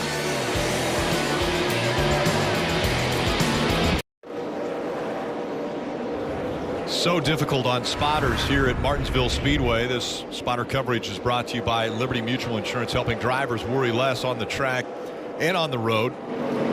Difficult to clear cars when it's a matter of inches here at Martinsville. Yeah, they're racing side by side in front of you. Keselowski's going to try to jump up on the outside of Busch and push the issue. Now he turns underneath him, trying to make it 3 wide. For the lead, and on the outside, Kyle Busch trying to get by Danica Patrick. This is that time in the race, though, Rick. We haven't even seen 200 laps completed, so they need to just understand that lap traffic is going to be a struggle all day long. I mean, I know the 18 and the 2 don't have the best history together, but continue to work together, not giving each other an inch, but at no point do you want to damage your race car with so much racing left. I think when you see a lap car and you have 2 lap cars racing side by side as a driver, you view that as an opportunity. If you're Keselowski, you say, hey, there's an opportunity for me to use one of these cars as a pick to try to get in front of the 18 and get that lead. 18 in the back of the 6 of Trevor Bayne a little bit. Kyle trying to work his way around the lap traffic. 16 straight races. I had mentioned earlier about 15 straight. The longest Cup Series streak of active drivers since Jeff Gordon back with 19 races in a row. So 16 races in a row for Kyle Busch, and only 3 races remain. He could tie that record. Well, right now he's trying to stay out in front of Brad Keselowski. Jeff, I know in the first stage you had mentioned that Kevin Harvick was the one playoff driver not looking to get stage points. Well, currently 7 of the top 8 all playoff drivers. Only Joey Logano in 4th, the non-playoff driver, and then you have Denny Hamlin, the 8th playoff driver, who's recovering slowly from that speeding penalty, who's battled back into 19th. Marty? Steve, we got to watch Denny Hamlin and Kyle Busch duke it out for the win here in April at Martinsville. So looks like it might happen that way again today. Kyle, pretty happy with the handling of the 18 car. Take a listen on the radio. Yeah, it's been pretty good. Best it's been all day. Turning and driving off okay. Starting to lose a little bit of drive off here first. But Jeff, you know, no matter how good your car handles at a place like Martinsville, lap traffic, that can be a game changer, can it? Well, without a doubt, and he's caught some really good race cars trying to put him a lap down, and on top of that, he has the pressure of Keselowski. I mean, he's not letting him breathe one bit. It is clear that, Keselowski, he said it coming into this race, we've talked about it. They feel like this is a must-win situation. They do not have the speed at the mile and a half. They're concerned about going to Texas next week, and the two of Keselowski, he's shown that aggressiveness from the very start. His front bumper's been right at the rear bumper of the car in front of him. The entire race been very aggressive. He's been out front for 51 laps, Keselowski that is. Logano's led 59, Kyle Busch 57 and counting. So, Rick, we checked in with Kurt Busch in this foot cam early in a run earlier today. Well, now 52 laps on this run, you can see a little bit different reaction with the brake pedal. So as he starts to accelerate off the corner, you see he's pushing the gas. But now, Jeff, he's going to have to work that brake pedal. He sees it travels a little bit longer. The brakes are, I won't say are starting to fade, but they're just starting to get a little warmer, maybe a little less effective as they were earlier in the race. Yeah, and watch when he goes to wide open throttle. Remember before he would go partial throttle, then he would go wide open relatively quickly. Well, now, as he goes to throttle, he's still not wide open. Now he's wide open. So he's going to the throttle about the same place, but he's not going full throttle until later because the rear tires just will not support it. Dave. And Jeff, he just told his team, I can get this car to cut to the bottom of the corner. As you see him going around Carl Long there, making it too wide. But once I get it down there, I can't get it to stay there. Have you ever had that problem here? Yeah, and I'm not sure if he gets down there, then it gets tight on him. So he drives in the corner. It turns initially really well, and then once it gets to the bottom, it loads up, and now it gets tight. And, a car that doesn't turn at Martinsville is miserable to drive because you can't make lap time. Of course, a car that's loose is miserable to drive also because you're constantly trying to keep from spinning out and wrecking. So why it's tracked so hard is that you have to have good balance. Well, that's how busy a driver's feet are here at Martinsville. And a great way to see how busy they are is basically from their view. And Dale Earnhardt Jr. is carrying that helmet cam. Just behind him is the 11 of Denny Hamlin trying to recover. Well, Dale Jr. is working on the 3 of Austin Dillon in front of him.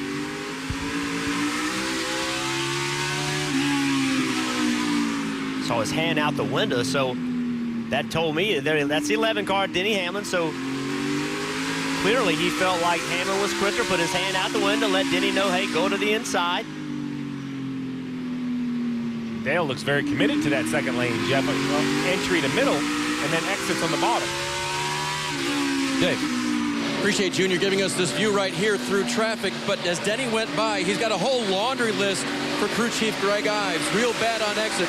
Car jumps over on the right rear. No real grip at all. Wheel hop into the corner. Real bad shake. That's a lot to try to fix. Oh, I'd say, hey, dude, you started 33rd, you're running 16th. It's okay. Like, I know your car's not perfect. We'll keep working on it, but just stay focused. We need you to get as many spots as you can. We can't work on it until you bring it in here, but you need to give that information. There's still 302 laps of racing to go from Martinsville, so a lot of time on the track. Steve, you mentioned earlier around lap 350 of this race, it changes. I mean, the track's going to change, so they have to keep up with the changing track, even though the handling might not be ideal now, as we see the two work to the inside of the 18. Keselowski and Busch, you mentioned it before, not a lot of love lost between the two of these drivers, and they're not afraid to put the bumper to either one. Right now, with Kyle Busch out front, Brad Keselowski's trying to do his best to get by without having to make contact. For the most part today, we've had a battle for the lead since the green flag dropped. I mean, these cars are just nose to tail, and it's fun to watch the different ideas about how to get around the racetrack. You can see they're both entering high, trying to use as much racetrack as they can, both trying to turn and leave on the bottom. Rick, you mentioned how cool it was outside. Well, it rained a little bit earlier today, a little bad luck right here. You don't want to be the guy that has to sit underneath the water blowing off the roof of the pit box on a normal day. Now the whole key is to get this pit box dried up before the next set of pit stops, and in the cold air, that water's not going to want to dry up as normal. Traction in these pit boxes sometimes, Jeff, can be as difficult as it is on the racetrack for the drivers. Oh, yes. Seen a lot of times pit crew members have fallen down trying to get around the car. You mentioned it, Jeff. It has been incredible. The top 2 spots have been contested virtually the whole race already. 203 laps have been run, and there's been a constant battle, it seems like, between 1 and 2. Just a few moments ago, 24 and the 6 get into it. Chase Elliott's stuck on the bottom of the racetrack. He knows the 22's coming on the outside, so Chase is trying to get that 6 up a lane to try to get some room underneath him. And then the 6, I think, just jams the brakes on down the straightaway to prove a point. Man, I'm trying to go as fast as I can. Kind of get off me a little bit here. A little brake check, actually. Kind of like see that on the interstate sometimes, Kelly. Yeah, well, and just after that happened, Chase Elliott said, well, there goes the nose again, as crew chief Alan Gustafson telling him to keep an eye on his temps. But they also told him, hey, just get settled in, turn some laps here. We think it'll be okay. Yeah, unfortunately, sometimes we see road rage on interstates as well, and he just can't afford that.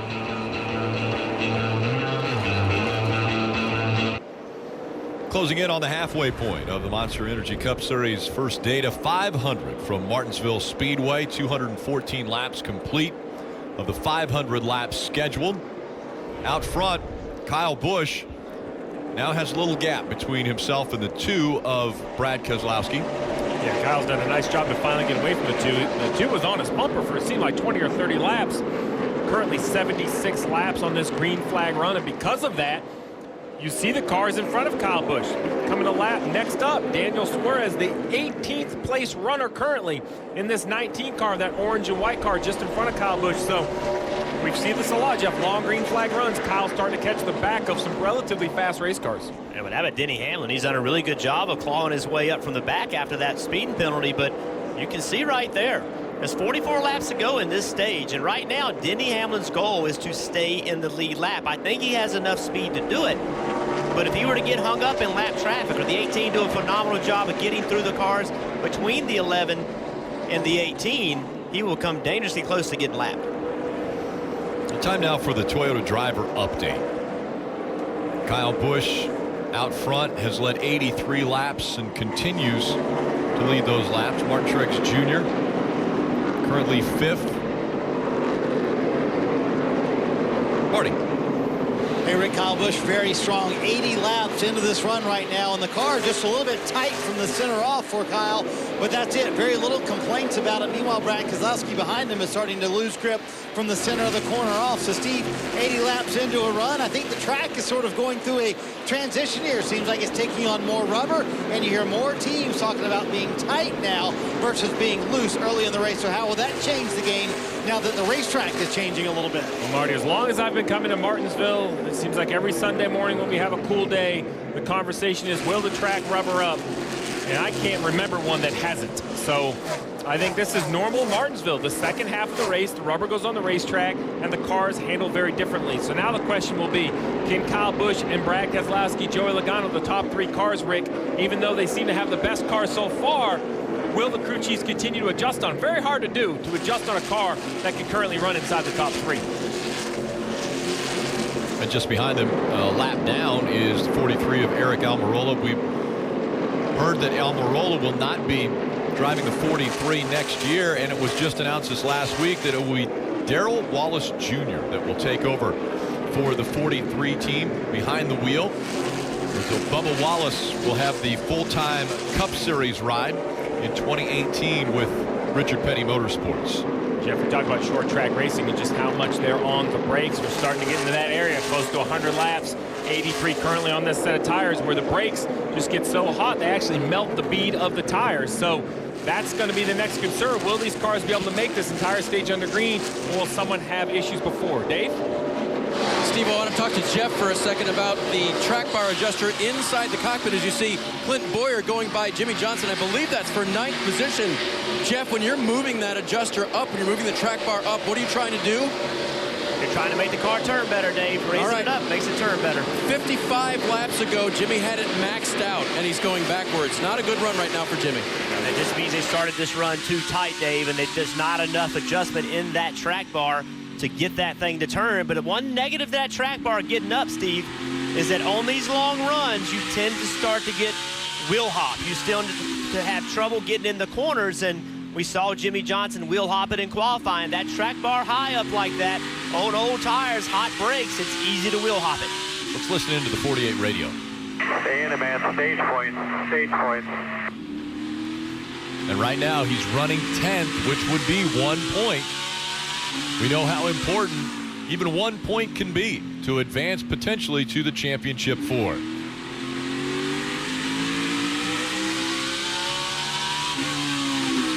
Denny Hamlin has recovered fairly well. He's 15th, trying to stay on the lead lap. The problem is there's the gap between race leader Kyle Busch and Denny Hamlin, who is currently, well, he's 1 car away from being the last car on the lead lap. That's Ryan Newman in the 31, who's the last car on the lead lap. Well, Rick, as you said, trying to stay on the lead lap, it took me right back to this race in the spring.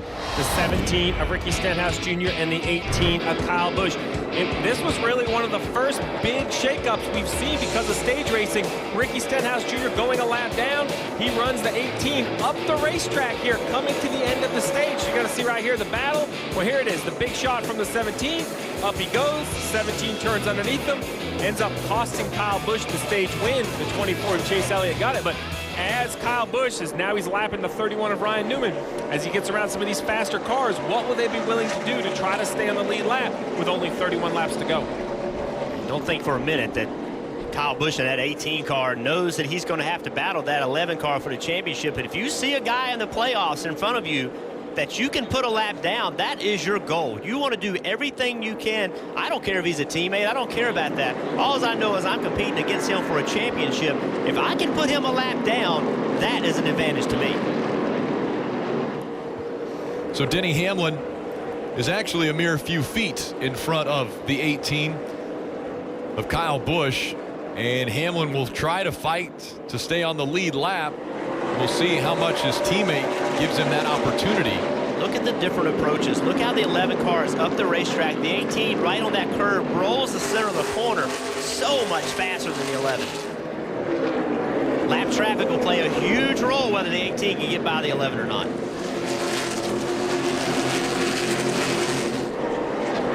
And right now, they're in it heavy. Again, the 11 of Denny Hamlin is the last car on the lead lap, and Kyle Busch is trying to put him a lap down. But the congestion on this half mile. Jeff, and you just mentioned it, even though they're teammates, I really think Kyle Busch has to see the 11 as a competitor here in the playoffs. Well, look behind Kyle Busch.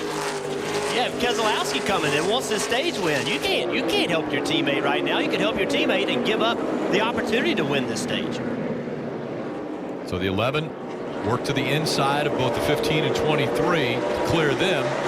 The 18 has also cleared both of them. Now the 2 will try to do the same. That was the last bit of protection for Denny Hamlin in the 11. Now without the lap traffic, I believe the 18 is going to be very aggressive to try to get by him. See, it entered high this time. Now he's going to turn left, try to get a run and get underneath him. These are decisions that drivers are going to have to make. At what point do you block? Denny Hamlin's going to be looking out of that left side mirror. When the 18, a little bit of contact. And the curb there as well. That unique line of Denny Hamlin, that high entry makes him so hard to pass because he gets such a great run off the corner. If the car right there, as it turns back to the bottom, look how much he accelerates versus the 18. Pulls him a solid car length on corner exit. There's still 25 laps to go in the second stage. Can Denny Hamlin hold him off for 24 laps now? Not sure the front bumper of the 18 is going to allow him 24 laps. I just think he's going to run out of patience as the 2 closes to his rear bumper. And once again, the battle for the lead heats up as the 2 has caught the back bumper of the 18.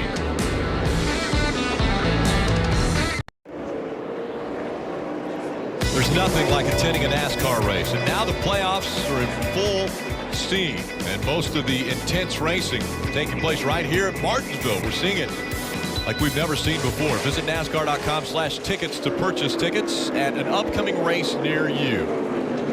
You and I both got excited, Jeff. We thought the 2 of Brad Keselowski was going to make it 3 wide. He chose not to, fell in line behind the 18. Yeah, I was getting ready to yell caution. The 18 holding on to the lead. Keselowski, though, has tried the inside line. He's tried the outside line. They're still trying to get by the 11. The 11 trying to stay on the lead lap. Marty. Rick, this battle for the lead has been amazing, and it's been most of this race. 15 laps to go here in stage 2. Brad Keselowski trying to get another stage win. And Jeff, you talked about how the team has really viewed this race as their must-win in the round of 8. I asked Paul Wolfe, I said, are you ever hesitant to tell Brad, hey, we've got to win this weekend? He did it at Talladega. Brad followed through with the win. He said, nope, because I'm a realist. I know at Texas we're not going to be as strong as maybe we should be. Phoenix has been a big question mark, so we know, hey, it may not be fun to go into a race saying you have to win, but we know this is our best shot to Miami today at Martinsville. Well, Marty, I think understanding your situation is smart, and to think that the 2 is all of a sudden going to find a lot of speed and go win Texas, I think that's unrealistic. And they might do it, but it would be, I don't want to say remarkable, but I wouldn't think that that's going to happen. So I think coming to this race with the understanding of where you stack up as a team, that's really smart. Well, as we look at these 2 battle for this stage win, you know, 10 points will go to the stage winner. Now, all season long, we've been talking about these playoff points, Rick. Well, they won't get a playoff point for the simple fact that when we go to the final round, which is 1 race at Miami, it's 4 drivers, 4 championship. No points, nothing matters. The highest race finisher is going to win the championship. So now it's just back to who can gain the most points in this round simply to advance. Right now, they've caught the 11 has caught the 5 of Casey Kane. Casey Kane's running 12. Casey Kane is going to put up a fight right here. He needs to stay in the lead lap. So the 11 is a little bit quicker than the 5, but the 11 is going to get slowed up in racing the 5 of Casey Kane. Kelly.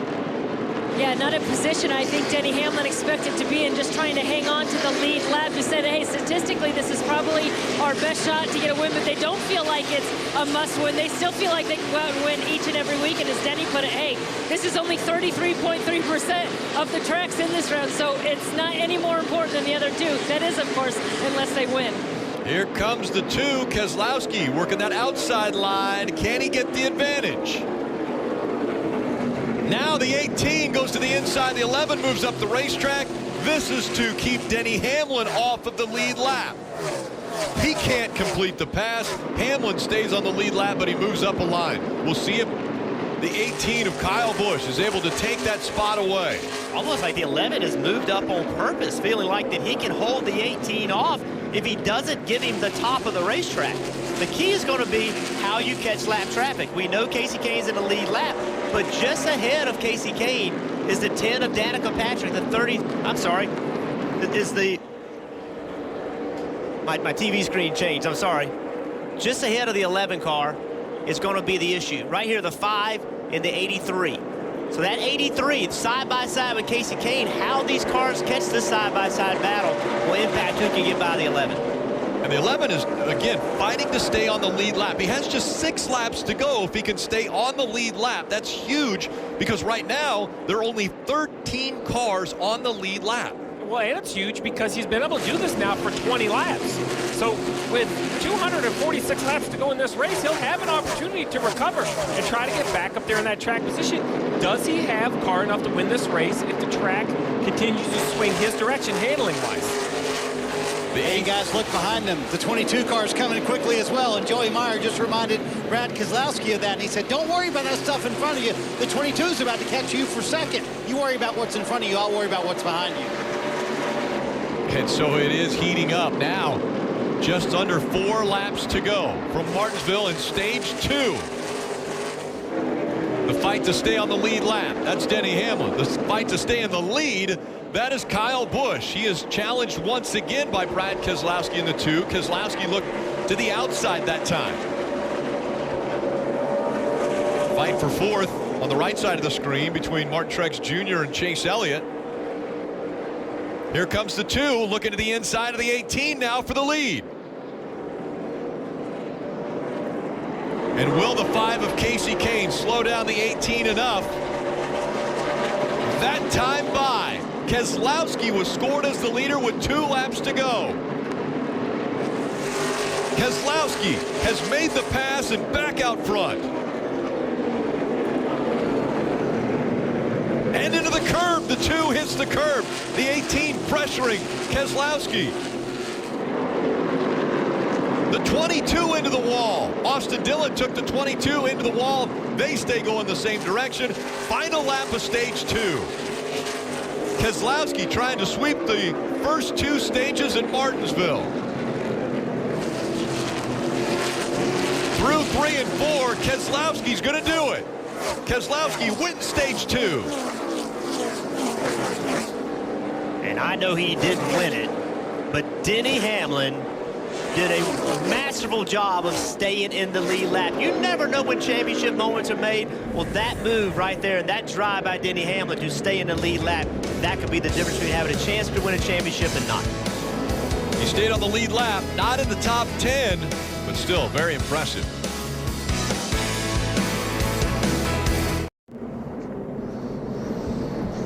How important is every position? Watch Austin Dillon fight to stay in this spot. Gets into the 22. They move up into the wall for Joey Logano, but Austin Dillon is going to get the free pass because of that move, being aggressive there to stay in front of Kasey Kahne. 18 and 2, they have continued race after race to battle for the positions, and this is what Kyle Busch had to say about maybe payback between the two. Who's owed what? I'm way behind in payback, just FYI. He's way ahead, so if anybody's going to be getting it, it's going to be him. Take a look at this. This was after the end of that stage. Kyle Busch said, "Oh, I know, you got there in front of me." Kelly. The 24 and 21 nose to tail there. The 21 of Ryan Blaney said he was tight in traffic but could get loose if he pushed it. They're going back on some air pressure and adjustments. And for the 24 of Chase Elliott that just left his pit box, he said he was okay. Drive off was an issue, but he felt like he just needed to be more patient, Marty. Kelly, the pit crew for Kyle Busch has gained him 8 spots on pit road today. He's already gone. He said the car just needs more longevity. Brad Keselowski, meanwhile, said he lacks a little drive at the end of the run. That's his biggest complaint. And once again, the 18 guys gain him another spot on pit road. That always helps, doesn't it, Rick? He gets through the lead off of pit road. Absolutely. It worked out well for him. As that race off of pit road brought to you by NASCAR Heat 2 video game. You see Kyle Busch gets the lead once again. Martin Truex Jr. grabbed a spot, as did Kenseth. Let's talk with Stage 2 winner as well as Stage 1 winner, Brad Keselowski. This brought to you by NASCAR Heat 2 video game. Hey, Brad, this guy's up in the booth. You got a moment?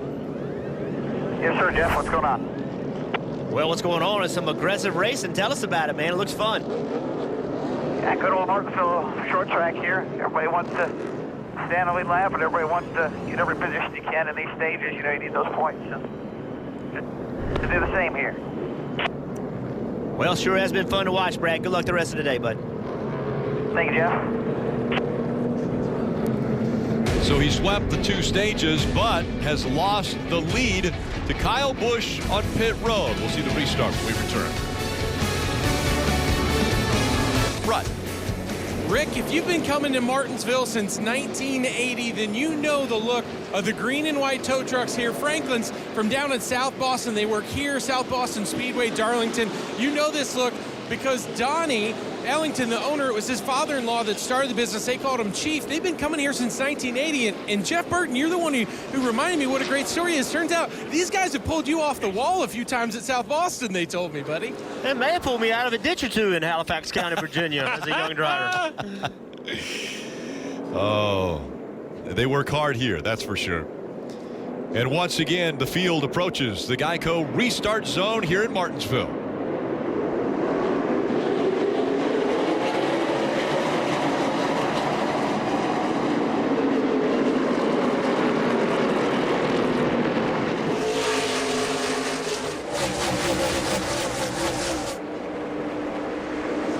Kyle Busch easily clearing Keselowski. And now here comes Martin Truex Jr. in the 78 working that inside line.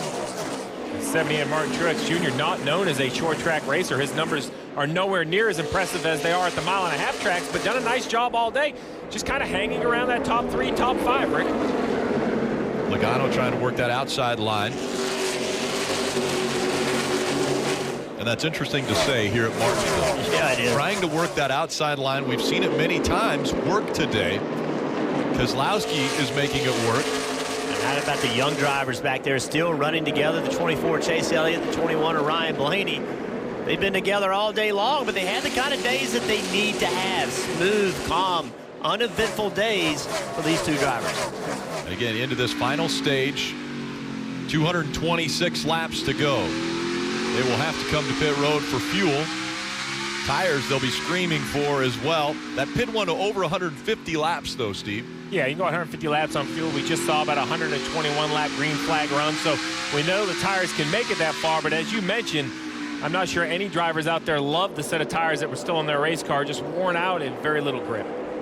How about Denny Hamlin? He's worked himself up into 10th position right now. Again, I don't want to overemphasize it, but that drive that Denny Hamlin had the penalty, had a long green flag run, had to start in the back of the pack, stayed in the lead lap. I know that wasn't a win, wasn't even stage points, but that was huge to stay in the lead lap. We ride along with Kurt Busch, and once again we saw about 3 or 4 rows back, Kurt Busch, he got that accordion effect where it seemed like everybody was trying to go, and then he had to check up. Look, he runs into the back of Clint Bowyer. Nice job, though, to get on the brakes as much as he did. This would be a great shot of it right here. I mean, if he does hit him, it's very light contact. There was an opportunity there for some heavy damage. This was 2 laps later. There's some more contact, but this time it was with the side of the 48. And you mentioned the 48, you know, running in the 11th position. I thought that Jimmy and Chad worked together very nicely between strategy and driving to get him up there at the end of stage 1. And we talked about the start of stage 2. They were all kind of matched on the same tires, and he just didn't really have much car to race with. Now currently outside the top 10. Chase Elliott's able to get by Truex Jr. And so now Chase Elliott up into the top 3 once again. That's where he finished in the spring race here. A very impressive run. A lot of people pointed their finger at the 24 saying this could be the track that he gets his first win. Kelly. And Chase Elliott got a little bit of a pep talk during that last stage break. Take a listen to this. Doing a really good job, Chase. Just work on your discipline a little bit. That dimer works nice when you get to... Yeah, it's hit or miss. It's kind of hard for me to do it. That's why I got away from it. And Chase has been kind of hard on himself throughout this race, just really blaming himself, saying he hasn't been patient enough, and maybe that's what brought on a couple of the handling issues that he's suffered. But as he said, he's made a couple of passes since this restart up into the top 3. Think about the guy on top of the pit box for Chase Elliott in the 24, Alan Gustafson, 463 starts, 20 wins as a crew chief. Well, 2 of those 20 wins right here at Martinsville with Jeff Gordon, who, oh, by the way, understands how this track changes. He taught me a tremendous amount about how to crew chief here. I'm sure Alan Gustafson got that same book of knowledge. Can he apply that knowledge for his very young race car driver and work him through the right adjustments over the last 200 laps here? And what we heard from this 24 team this entire week was that, oh, we're not very good at Martinsville. We don't run very well there. It's our weakest racetrack. And they ran great here in the spring, but they came in with, for some reason, very low expectations. But this racetrack, to me, is the kind of racetrack that Chase Elliott should be really good on. He races with his brain. He doesn't do silly things. He stays within himself.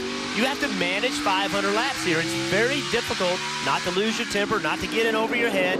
And Chase Elliott's that kind of race car driver. As a driver, Jeff, we've passed, obviously, the halfway point. There's only 216 laps to go.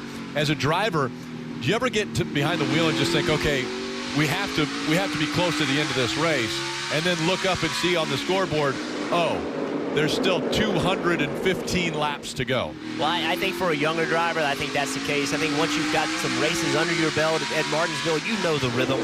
You understand what you're getting into. When you sit in that car, the first thing that's on your brain is, okay, this is a marathon. This thing's going to last a long time. Think about it. How many times you're on the throttle, on the brake? It's just an all-day event, and you learn to just get into that mentality of it's going to take some patience. Well, you mentioned patience. Really, this race has been a test of patience, and the drivers have done a nice job. We've only seen a couple accidents, a lot of give and take over that whole last second stage for the cars to go green. Because listen, it's not that people didn't make contact. We would look out the window and see some cars up the racetrack, but they actually checked up, let the car back in line. It didn't cause a yellow. Marty. Hey, Rick, Kyle Larson has been struggling. He is still back in the 21st position, that 42 car. And they said the car was just so tight that what he was doing inside the car with the track bar wouldn't help him at all. So they finally got the car freed up to the point to now where the track bar is finally starting to help Kyle Larson. So many drivers were saying they were free all afternoon long. Larson's been screaming tight, and the race car finally starting to come his way. But now he's back in 21st, as you can see, not on the lead lap, proving once again Martinsville not his favorite racetrack, but trying to get a little bit better here. I think, Marty, the key is that, you know, when you have a racetrack that you don't enjoy, you don't think you're good at it, you just gotta dig. You gotta find a way to be good at that racetrack, and that's what today is all about for this team. They're out of the playoffs. Find a way when you come back here next year, if you're in the playoff battle, how can you have a successful day? So Kyle Busch continues to add to his laps led, over 148. Listen into the radio. Tony, we got debris on the right front brake duct if we catch a lapper. So that's how close people are looking at these cars. He's got a little bit of paper or maybe some tape that's on that right, and it's gone now. Just as quickly as he got up to the back bumper of the 66, Carl Long, it's gone. That's good work by the race team, because Jeff, as a driver, I'm not sure you would know until maybe it's too late and you've overheated the brake, damaged the fluid, damaged the rotor. So great job by the crew chief. That sounded like Adam Stevens to me, telling the spotter, hey, let the driver know we need to work on this. So small things over the course of the day. So you see it right there on the right side of the screen. Right here you see there's a piece of debris covering that right front brake duct. And man, Rick, it's like 50% covered. That's a big piece of debris. Rutledge just talked about the hot dog wrappers all day long. Well, one ended up on top on the front nose of the 18 car. Well, you can see how the brake ducts work. So there's openings in the front of the nose, and they lead to hoses, and those hoses lead to a brake duct actually on the brake rotor assembly. So that air goes into the brake ducts, it rolls through the rotor, and the fins in the rotor push it out through the middle of the rotor, therefore cooling the brakes. And right there we took a hose away, which is basically what that big piece of debris did. It blocked the air from going into the brake duct, heating up the brakes. So it was a good find there. You saw the paper blow off right there. And when you hear about an aero push, you know, that's a great example. So if that wrapper blew off, why did it blow off? Because the air was actually pushing the other way. It wasn't pushing on the front of the race car. So a bit of an example of aerodynamics. Keselowski chasing after Kyle Busch. It's almost a second between 1 and 2. That's about the largest gap that we've seen all day long between 1 and 2 at this racetrack. So the gap between 1 and 2 has spread out a little bit, but one gap on the racetrack that's actually closed in. And Jeff, you and I talk about this every week. Sometimes the toughest battle on the racetrack is for that free pass position. And currently, Casey Kane in that green and white number 5 holds the position, and Daniel Suarez in that orange number 19, he wants the position. They're battling for 14th, which is the first car 1 lap down. Yeah, that's a battle deep in the field. Another battle within the field, and we spent a lot of time talking about playoff teams, but Clint Bowyer, in the second half of this year, they have run so much better. He is having a solid day. Remember, early in the race, he was running very well, had a bad pit stop, went back into the mid-20s. He's clawed himself back up into 6th position. Nice day for Clint Bowyer and his team. And Jeff, it's been the relaxed Clint Bowyer, relaxed enough to call play-by-play for the end of the last stage. Yeah, the 2, he really needs to win this race because he won't be as good at the next couple races. Crew chief agreeing, yeah, there may be a fight at the end of the day, that kind of thing. So Clint Bowyer very relaxed and running well at Martinsville. That's when Clint's his best, right? When Clint's having fun, joking around, messing around. That's Clint. I mean, he's a fierce competitor, but he's got to be in the position where he's having fun and enjoying himself. Logano trying to hold off the 78 of Martin Truex Jr. Those two fighting for the 4th spot. Kyle Busch out front as we go NASCAR nonstop from Martinsville.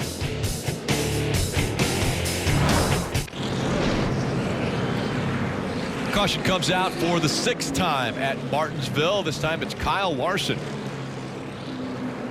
He was in 23rd position. I can't turn left. Yeah, you see right here, he's coming off from what I think is turn 2. He's underneath the 51 car. We've talked all day about how hard it is to get the pressure or the rear tires to hook up. You see he's in a big slide already.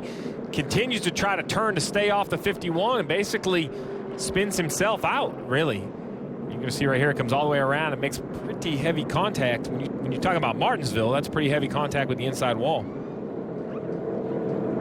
And the right rear gets it as well. Riding along, you listen to the throttle.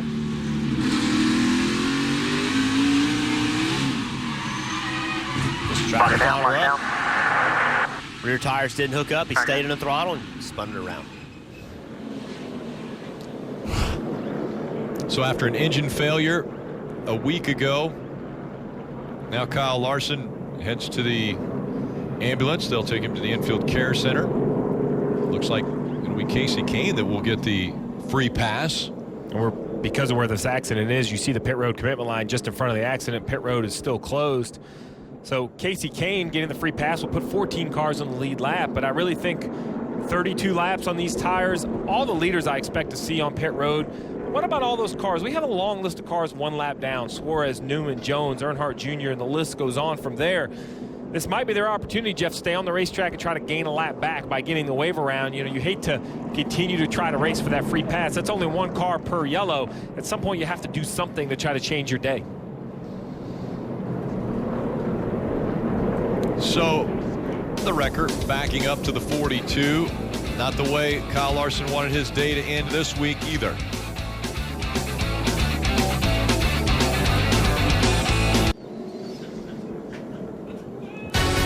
You're watching the NASCAR Monster Energy Cup Series first data 500 from Martinsville Speedway.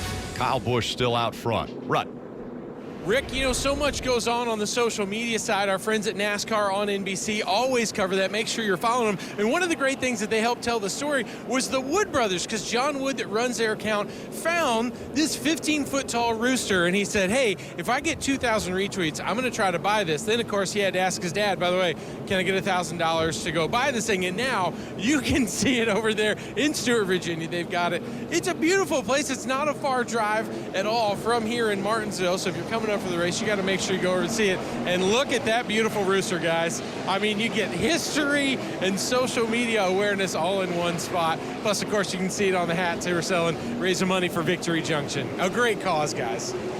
I know a place in Georgia that rooster would look good, Rutledge. Right in Rutledge front yard. Crickets. I thought for sure I'd get a reaction. Nope. Nothing. That must tell me that he's ready for it. Maybe we can get that truck down. He might have a surprise for Christmas. Not sure Mrs. Rutledge would be so pleased with us, but. So pit road is now open. And as you thought, Steve, they are all headed down in front of Kelly. That's right, and we'll see Chase Elliott and Ryan Blaney come to pit road first from 3rd and 7th places respectively. Ryan in that 21 said the car was good firing off, but then it got really bad at the end. It was just too tight. Air pressure adjustment for them. And for the 24, Chase Elliott pretty happy with the car. He said it tightened up a little bit. They made a small chassis adjustment, Marty. Kelly, the 18 guys have gained 9 spots on pit road to see if they can gain some more. Kyle said inside the car, he didn't do a good job of keeping up with the car, of how it changed during that run. Got tighter. He's going to work the track bar a little bit more. Meanwhile, Brad Keselowski said he liked the last adjustment Paul Wolfe did. So more air out of the rear tires for forward grip. Off of the corner, see if that helps him out. Kyle Busch, hold serve here on pit road, Rick. And once again, Kyle Busch with an impressive stop. He will come off of pit road with the lead.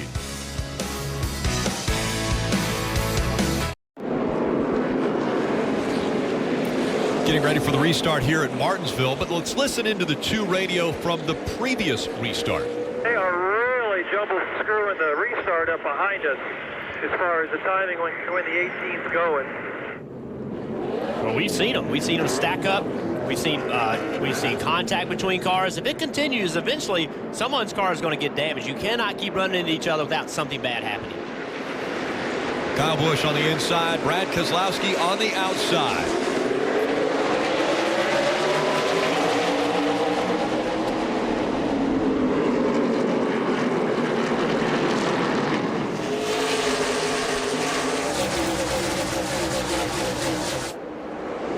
All 8 of the playoff drivers currently in the top 10.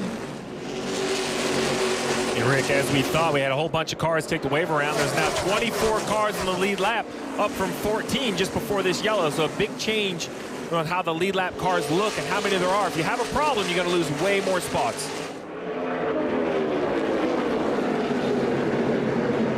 And again, we see the 2 and 22 side by side for position.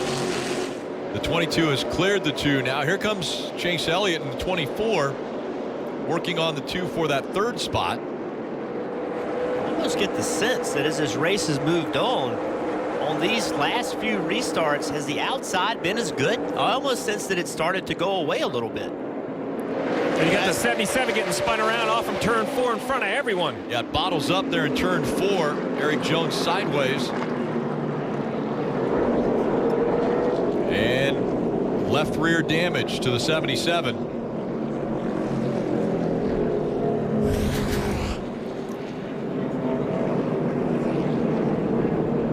You see it started with he and Jamie McMurray got together, and then Cole Witt, that's 72. Just a bottleneck. I mean, it's nowhere to go. On a big break for all of these cars that not only missed the accident, but most of these cars stayed out, took the wave around, and now they'll be able to come to pit road, service their car, put some tires, some fuel.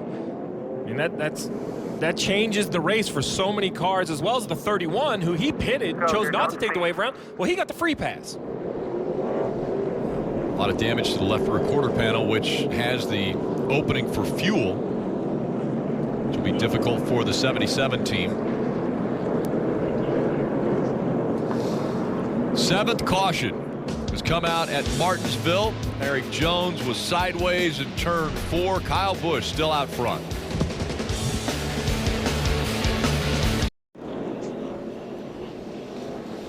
Today's aerial coverage provided by our partners at Smithfield Foods. You can see the long shadows now across the paperclip. On Wednesday, make sure to tune in to NASCAR Radio Channel 90 for the morning drive at 9 a.m. Chris Devoto will join the crew from NBC Sports on Sirius XM. I mentioned the long shadows. It's starting to get a little bit darker here at Martinsville, and about a half an hour ago, the lights were turned on. This is the first time that there will be lights for a cup race at Martinsville. Green flag back in the air.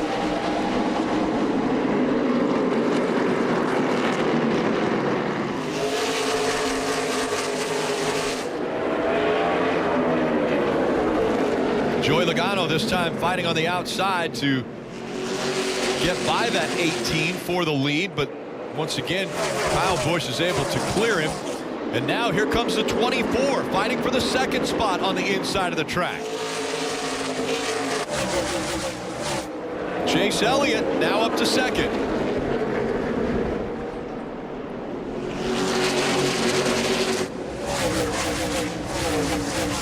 Steve, we mentioned the fuel window.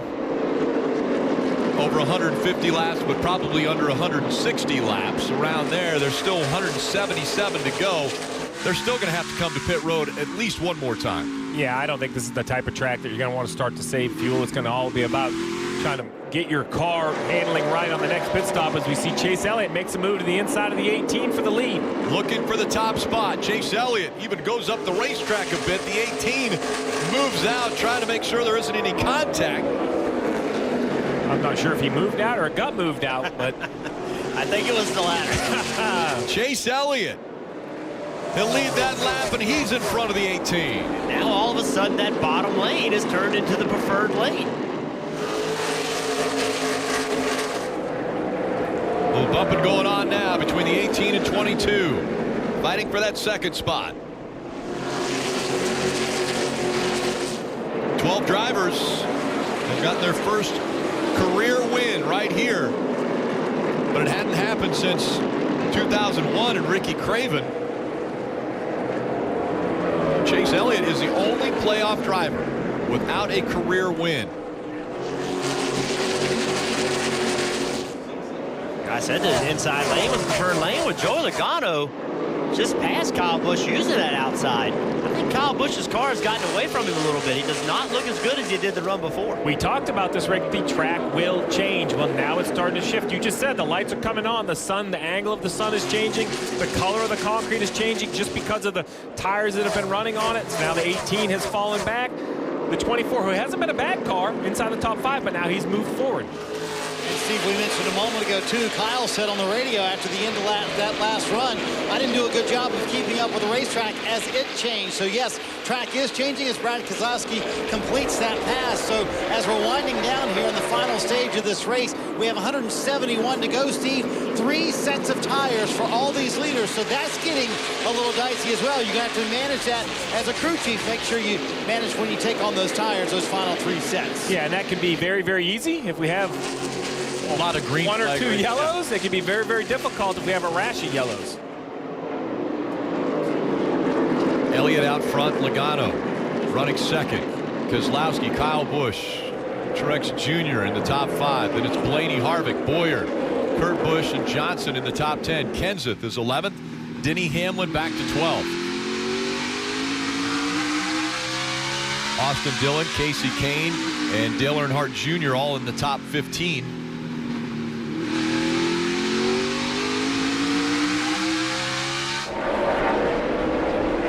Blaney looked strong early in this race, was aggressive,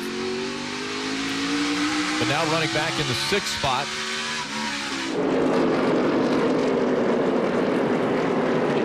So now with the track changing, who's been able to keep up with it, and also who started the day with the setup that the car may be better later than it was earlier. We see the 18 certainly appears to be headed in the wrong direction. The guys behind him running him down, the guys in front of him have driven away from him, but whose car was really good in practice yesterday? Whose car does this track condition suit? Well, this isn't a new look for Martinsville. I mean, 6 of the last 8 winners, Rick, have led less than 100 laps. And I purely think that is because of this phenomenon we're seeing here, that the track goes through these major, major shifts. And go back to what Brad Keselowski said before the start of the day about the pit cycle. Which pit cycle you're on? You see Kevin Harvick with a pretty aggressive move underneath the 21. I like it. It's time to try to get to the front. It looked like Blaney didn't. He was upset about something. He turned left down the straightaway. You see the side of Blaney's car all torn up. Remember that word patience that we heard earlier in this race? Yeah, that's the first half. The second half, those don't exist. Well, there's the bumper. We just saw it put to the 21. And you got to remember, if you're Ryan Blaney, what's the goal? You're running 6th, right? You're running 6th. You're having a good, solid day on a track where you have not had a solid day. Finish this thing off. It's a lot of racing left to go. I know his tempers are tough, but you just got to collect your thoughts and remember the big picture. Keselowski took the spot away from Logano, moves up to 2nd. On the right was where we saw the bumping and banging from the 4 of Harvick. And once again, he looks like he's just going to continue to let Ryan Blaney know, hey, by the way, I'm back here. My quick count says 4 for 4. Let's see if we can go 5 for 5 in this corner. I don't think that was quite there. Not quite. So 4 for 4 bumper contact and just inches away here on this set. I think we're going to see something right here, though. Goes to the inside. Can he? Oh, and he does. He hits the left rear quarter panel as they came out of the turn. And that's not intentional. When you're coming off the corner, you're trying to get the throttle laid down. You're trying to get those rear tires hooked up. That's not Harvick intentionally getting into the side of 21. That's just racing at Martinsville. And Blaney started to use this outside. He's intentionally got his car there. So after this restart has gone for a little while, the cars have gotten going, maybe this outside's going to start to work again. We've continued to compare Chase Elliott to his dad. He's a Hall of Famer, Bill Elliott. He has 44 career wins, but not one of them has ever come at Martinsville. Right now, it's Chase Elliott out front as we go NASCAR nonstop.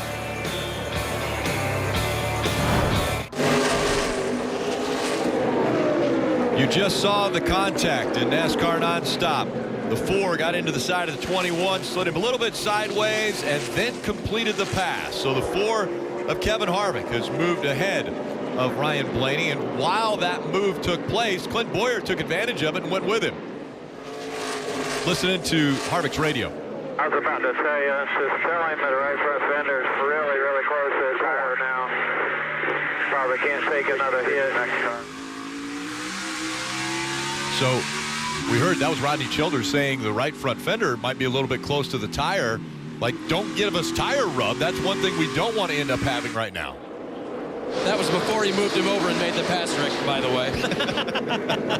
Well, there you go. Steve, you said it forever. Drivers don't listen. Proof again. Well, looks like he knows what he's talking about or knows what he's doing, because I don't see any smoke off the right front. No, but there's a little bit. There's definitely some damage to that right front fender. You know, as this day goes longer, you're going to start seeing the rotors glow more and more. We see it at night races, how brightly they glow. Well, you see right here, enter in turn 1, look inside the wheel. Some brake rotor glowing. There's nothing unusual about that. A lot of brakes here at Martinsville. The gap between 1 and 2 right now, Elliott has about a 0.2 of a second lead over Keselowski, and that's what 0.2 of a second looked like at Martinsville. Brad's running down from about a 1.5 seconds behind. So Brad is clearly faster right now. So again, we'll throw out the word patience. Will we see any patience from Brad Keselowski as he tries to get by the 24? Well, I think it's even bigger than, hey, let's try to go win Martinsville. This is the first golden ticket to Miami. And both Chase Elliott, who wants to get his first career win, and Brad Keselowski, the defending winner, he won this race here in the spring. They both know that a win here takes the pressure off at Texas and Phoenix. It doesn't matter, mechanical, bad luck, whatever. They're in Miami with a chance to win a championship.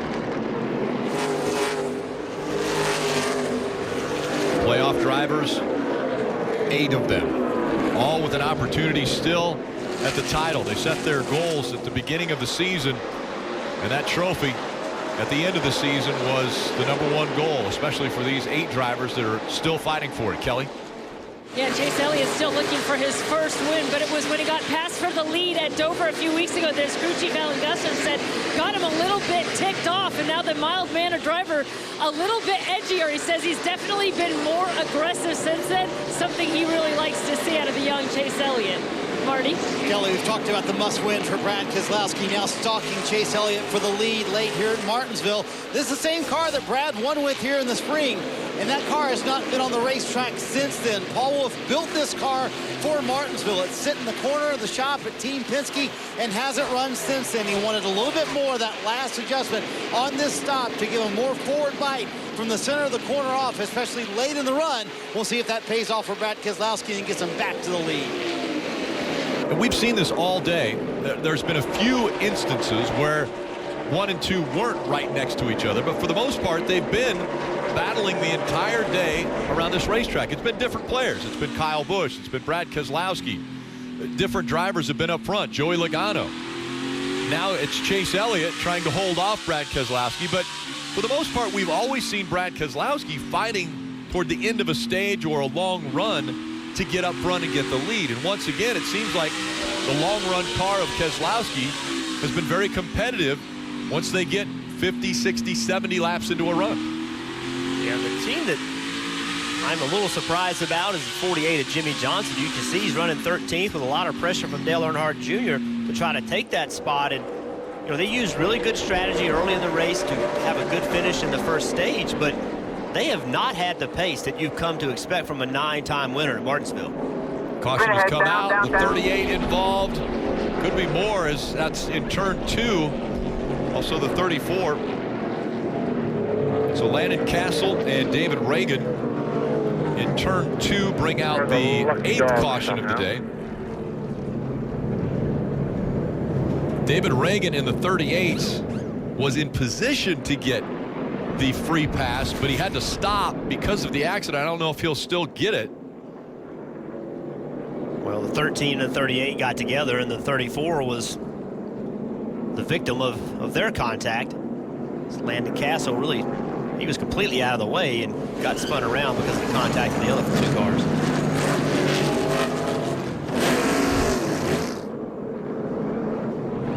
Crew chief, back on pit road? Without a doubt. 40 laps on this green flag run. Tires have definitely been worth some speed. We saw earlier when Jimmy had just a little bit fresher tires, Jimmy Johnson I'm talking about, he was able to drive up and pass cars.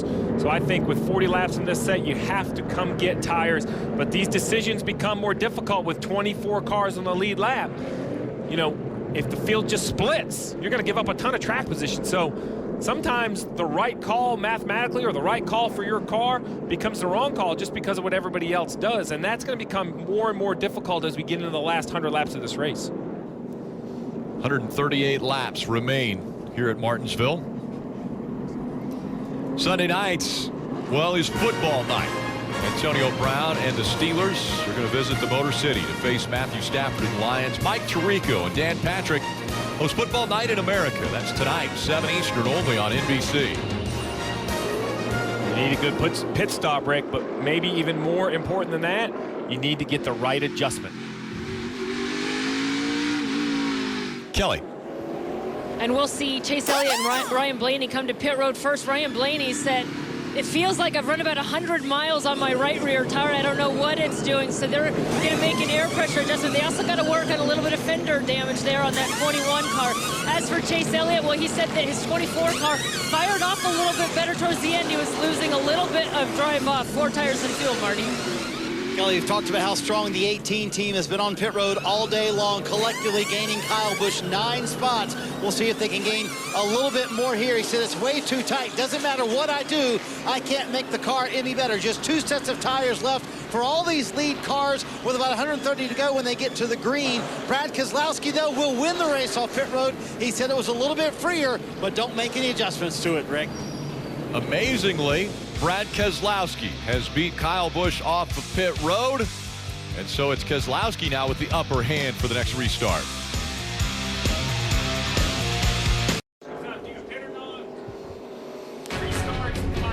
NASCAR on NBCSN is brought to you by Liberty Mutual Insurance, helping drivers worry less on the track and on the road. It is a cold one up there on top of the spotter stand, but we'd like to congratulate Lewis Hamilton. He was able to clinch the F1 championship today, becoming just a 4-time champ. That's the first time that Great Britain has ever had a 4-time champ in F1. It's tied for 3rd all time. As we get ready for the restart, Lewis Hamilton was actually with Jeff Gordon a couple years back at the final race in Homestead. One car you don't see up towards the front, Kevin Harvick in this 4 car is going to restart all the way back in the 8th row in the 16th position. Had a very slow 18-second pit stop, had some trouble on an air hose, so a lot of spots lost by Kevin Harvick.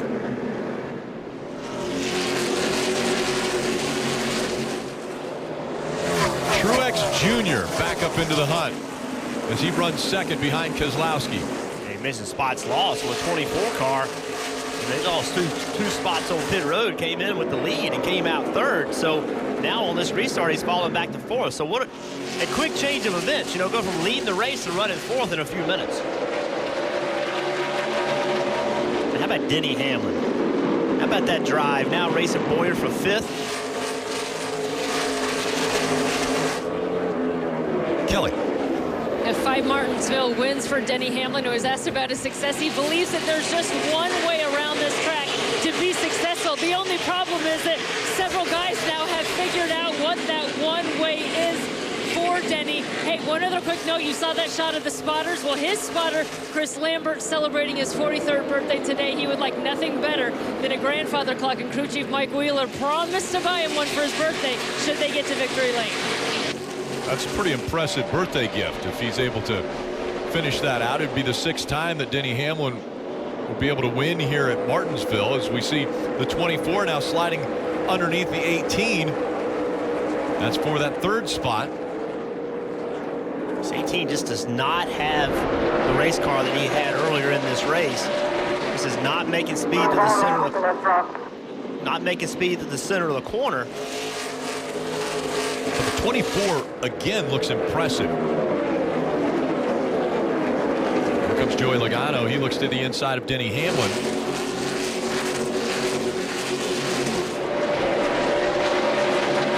$127 laps to go. clean Denny Hamlin's car is. After starting in the back of this pack, working his way up, doesn't appear to have very much damage whatsoever. A little bit of rub on the left rear quarter panel. Other than that, very clean. Keselowski, who's out front, looking to sweep the races here in 2017. It was his first win back in April here at Martinsville. His first grandfather clock, looking to add to that today.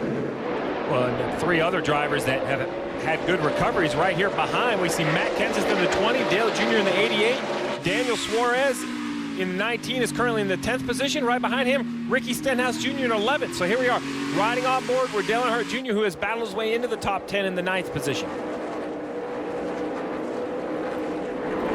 Chase Elliott, you saw he got back behind the 78 of Martin Truex Jr. He's been the fastest race car Chase Elliott has for the last 3 or 4 laps. He ran these guys down from several car lengths back, and now he has Brad Keselowski in his eyesight right there. Marty. A lot of discussion on the 18 radio, Rick. As soon as Chase Elliott went by Kyle Busch a moment ago, he said something's wrong with the right front, almost like there's a tire rub. You see the battle between Denny Hamlin and Joey Logano, but for the 18 of Kyle Busch, he thinks something might be going on with that right front. They don't think it's necessarily a rub on the tire. Could be a splitter issue, but right front not feeling right for that 18. So it seems like the 24 definitely has the fastest car, but with 123 to go, does he need to be patient and take care of his tires in case this run goes all the way to the finish, Jeff? Or do you just go up there and try to take the lead and worry about it at that point? Well, the problem is, if I'm driving the race car, I just came on pit road and I lost spots. So I need to go and get the lead back. I need to put as many people between me. You know, I need to get them behind me because my pit crew just showed me, hey, I'm not as good as they are. So I need to push hard to get this spot. One of the trends we've already seen today out of the 2 is Brad Keselowski's car gets better as the run gets longer. So if he can't get by him here in the next 15 to 20 laps, the 2 has shown that he will get better as this run gets longer and longer. At 24, though, it's just, you talked about that middle of the corner or the 2/3 mark. I mean, look at the 24, how well it cuts. Gets to the bottom of the, and that gives him a straighter exit. You know what I'm saying, Jeff? Is the middle of the corner seems to be more successful for Chase Elliott, so that makes the exit just easier for him to accomplish right here. He accelerates. He's a half a groove below the 2 car, accelerating straight off the corner. The quicker the car points and changes directions, the sooner you can go to the throttle. It's just that simple. If your car's aimed to the bottom of the racetrack, right there, it allows you to go to the throttle. Of course, the car is pointed already down the straightaway. If your car is pointed the wrong direction, not turning, all you can do is wait on the throttle. 24's caught him as we look at the playoff storylines. 5 playoff drivers currently in the top 7. Keselowski swept both stage 1 and stage 2, and right now out in front of the field, Jimmie Johnson currently 14th after starting at the very back of the field because of a spin in qualifying earlier today. You saw Chase Elliott make a dive underneath the 2 car, and Keselowski just didn't give you much room. Chase bounced the left front off the curb, touched the 2 just a little bit. Really, that's what your job is. If you're Brad Keselowski, use that curb. That curb is just like there's a wall there. Look right here. You can see that it's a little bit of an opening there. Chase Elliott saw him coming down. He actually almost stopped the left front. You can see how hard he was on the brake and, you know, just trying to avoid that contact. Now with 10 to go, maybe that Totally brake different. doesn't get applied like that. Totally different. Maybe the gas was applied at 10 to go. Let's listen in to Kyle Busch's radio. Every time I freaking get close to somebody, it just slides the back out. It's got to be downforce related. So is he saying that there's an aerodynamic situation here? Look at this for the lead. Here comes Chase Elliott. Elliott takes it away from Keselowski. So once again, Chase Elliott. Take care of it now, guys. That's cool. The 21-year-old from Dawsonville, Georgia, out in front at Martinsville. And we've seen this story play out so many times. He has 6 second-place finishes. He has come so close to getting his first win. When will it come? Could it be here? Steve, I know before the day even started, you made the comment, I think Chase Elliott has a great chance of getting his first win today. This car number at Martinsville, it just seems to always run good. I think Jeff Gordon basically set the standard as the driver that made this number so famous. You see already 6 runner-up finishes without a win. He doesn't want to continue on that list. So, I mean, this number has 9 wins here. Chase Elliott would love to make it 10 and think he's not going to drive this car number next year, so he would love to get a win in that iconic 24 before moving back to the number 9. And the question now, you asked me a little bit ago, Steve, does a 24 save tires? Does he try to slow down a little bit? You can see the 18 has got about a 78. Well, now, if the 2 will allow you, yes, now's the time. Now don't run 100%, run 97%, but I'm not so sure Brad Keselowski is going to allow the 24. You mentioned it, the 2 car looked like he was good on long run, so if Brad feels like he's better than Chase on a long run, he's going to keep that pressure on. He's going to run that 24 as hard as he can if he thinks he has an advantage on old tires. Chase Elliott also looking to give Hendrick Motorsports their 250th win. The young man at the racetrack, well, he's been to victory lane many times with his Hall of Fame dad, Bill Elliott, but still looking for his first win. Could it come here at Martinsville? We're going NASCAR nonstop.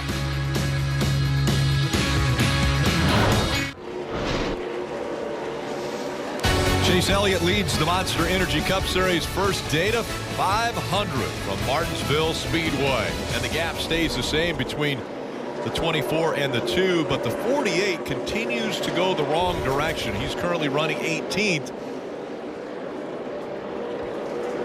Yeah, wow. Trevor Bayne in the 48 battling and make contact.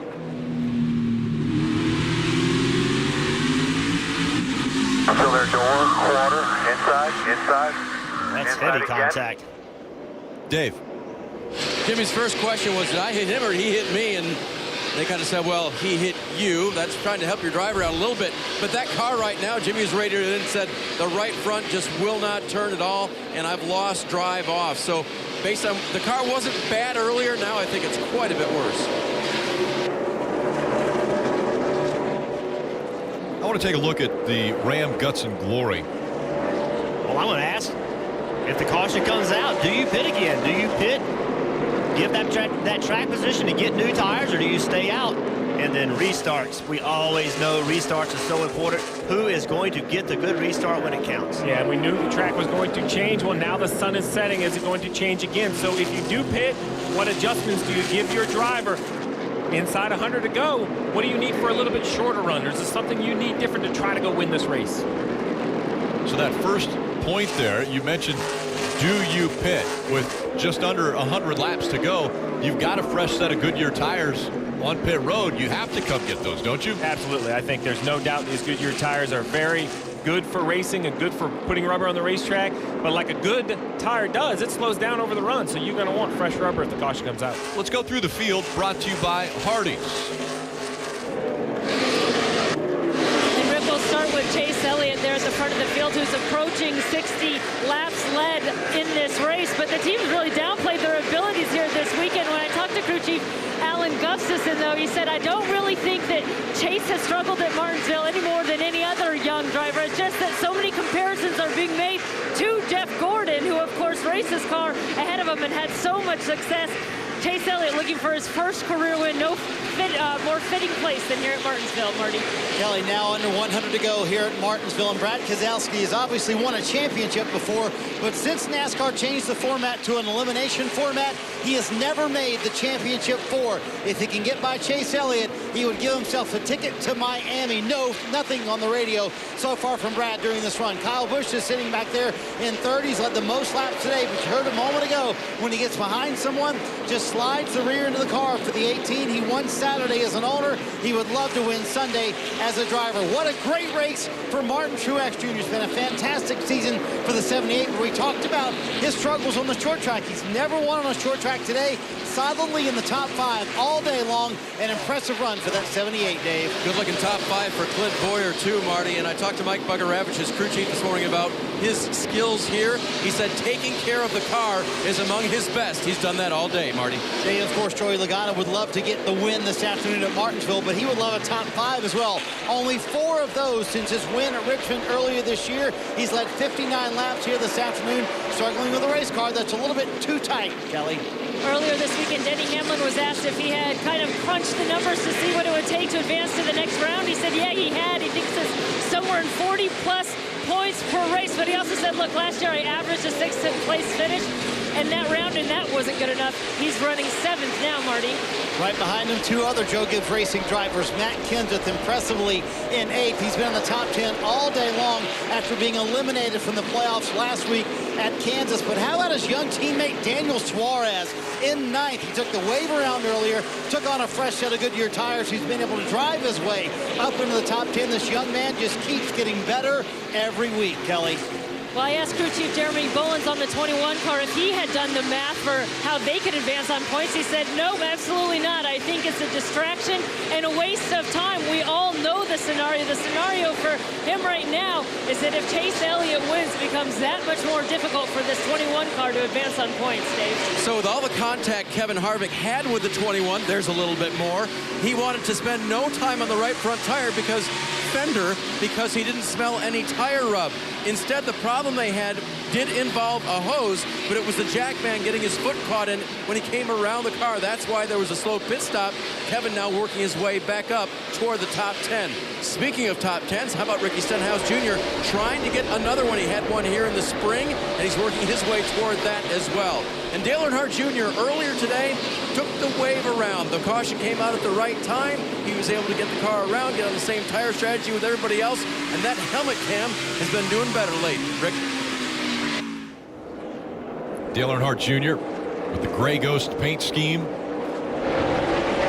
Running inside the top 15, currently 13th.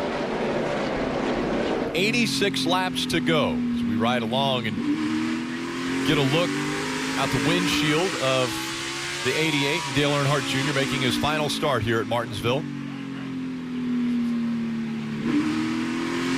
Surprisingly, the 4 Hendrick Motorsports cars led by Chase Elliott, who is leading this race. Then you have to go all the way down. Casey Kane is right in front of Jimmy Johnson. But surprisingly, of those 4 cars, Dale Earnhardt Jr., as I mentioned, is 13th. But Jimmy Johnson, we mentioned, needed to have a great showing here at this racetrack. Stage 1 looked very good, and then from that point forward, he's fallen back to where he's the worst of the 4 Hendrick Motorsports cars. Without a doubt, not the day the 48 of Jimmy Johnson is looking for. I mean, there's still 83 to go, so, you know, the points haven't been awarded yet. If they finish this race, maybe they could do something to try to recover, but, man, we haven't seen anything out of this race car that's going to tell us it can drive to the front. The gap between 1 and 2 now a second between Chase Elliott and Brad Keselowski. 82 to go. And at what point does Chase Elliott maybe learn I need to save my equipment or save my tires for a late run? He's got a second gap between himself and second. So at some point in time, does a spotter or a crew chief say, hey, back off a little bit? Well, remember, this was a point of conversation at Dover where we saw this car right here, the 18 of Kyle Busch, close up, what was it, 4 or 5 seconds in the last 20 laps. And when I went back and watched that, it just seemed to me that Chase Elliott should have searched around before Kyle Busch got there. But after that race, I mentioned, very important for Alan Gustafson and Chase Elliott to sit down, and they can decide what they should have done differently. Not for me to decide, and this is that point. Now we're getting into that closing 80 laps of the race, a 1-second lead. What information do those two feel they have to exchange to give Chase Elliott the best ability to keep this lead? Still looking for that first win. Battle for second heating up between Brad Keselowski and Kyle Busch. Only 79 to go at Martinsville as we go NASCAR nonstop.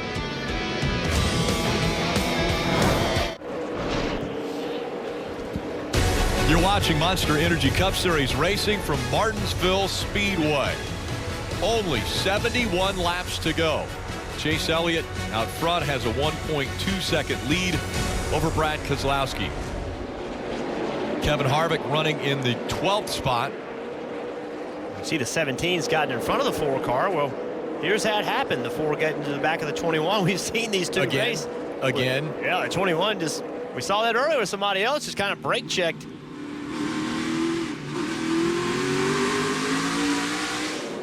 And 17 took advantage of it. 17 was able to get by the 4 and put a little bit of a buffer between the two that have banged and beat against each other the whole time. Look at the playoff leaderboard on the left side of the screen and the points. Because Chase Elliott is up front, you see him at the top of the chart as the race leader, but then look at the points difference. Yeah, the 24 basically is one of those cars that should be right down around the bubble on total points earned, but because the win is an automatic berth into Miami, that moves him to the top, and because of that, a big gap between Brad Keselowski and Kevin Harvick. So this win not only would be huge for Chase Elliott, first ever win, guaranteed spot in Miami, but you see what type of complexion it would leave for the next 2 races to try to make it to Miami in that championship run. In order for this win to happen, assuming we don't get another caution, the lap traffic is going to play a huge factor. Right ahead of Chase Elliott is a long line of lap cars, or cars that are trying to stay an elite lap route. Right, you've been coming here for years and years and years. Do you think we can complete 66 laps without another caution? Well, I see lights on. I've never seen that at Martinsville before. And I actually lost a race here once. Actually, Steve was working with Jeff Gordon, and I was driving to 99, and Jeff and I had a great battle. And we were racing each other for forever. It was a huge run, and we weren't paying attention to John Andretti. He snuck by us and got the win. So I've seen this race end on a long run. But here's the challenge now for the leader of Chase Elliott. As he catches cars like Ryan Newman, who is trying to keep from going 2 laps down. He's going to put up a heck of a battle. Interesting enough, the guy he was trying to pass at Dover when he had this lead. We'll see what kind of move he makes on the 31 here. But as he catches these cars and tries to lap them, they are not going to give it up very easily, and that's going to cost him time. So you see instantly a bumper put to the back of the 31. Well, Chase Elliott a few laps ago was 1.2 seconds ahead of Brad Keselowski. So you know what this is causing. See that 2 car sneaking back up in the picture. Yep. The gap between 1 and 2 is beginning to close again. You see Chase starting to look on the outside. Ironically, do you remember the last time the 24 was in victory lane here at Martinsville and how dark it was? They needed lights that day, but they didn't have them. Right. That was back in 2015 when Jeff Gordon was able to win, and he got his spot in the championship 4. Marty. Rick, you got to wonder if that 2 of Brad Keselowski maybe saved something in a middle part of this run, because it kind of fell back from the 24 of Chase Elliott. Also, Joey Meyer made a good point that the rotors on the 24 look pretty red right now, meaning they're glowing pretty big. So lap traffic and maybe a little savvy behind the wheel of that 2 car maybe could play to his advantage. Who knows? And now patience are going to come into play for the 24 of Chase Elliott. So much congestion now with this lap traffic that he's trying to get around. He looked to the outside of the 10 of Danica Patrick. As you mentioned, nobody wants to give up a spot, especially those that are running on the lead lap. See Danica protecting the bottom. She turned left to actually block the 24. That's telling Chase Elliott, you know, I might have to go around her on the outside, but he can't afford to do that with the 2 car right behind him. Yeah, the 2 has now got to the back bumper of the 24, so this is the race lead. And 3 wide, and Chase Elliott on the bottom of 3 wide. Somebody's going to have to give. Danica Patrick once again dives down to the curb, making sure to shut the door on that 24's advancement. And now he gets the bumper on the inside of the 10. Will he be able to complete the pass? As he goes to the gas, he cannot keep it going and is going to lose a little bit of ground to the 31.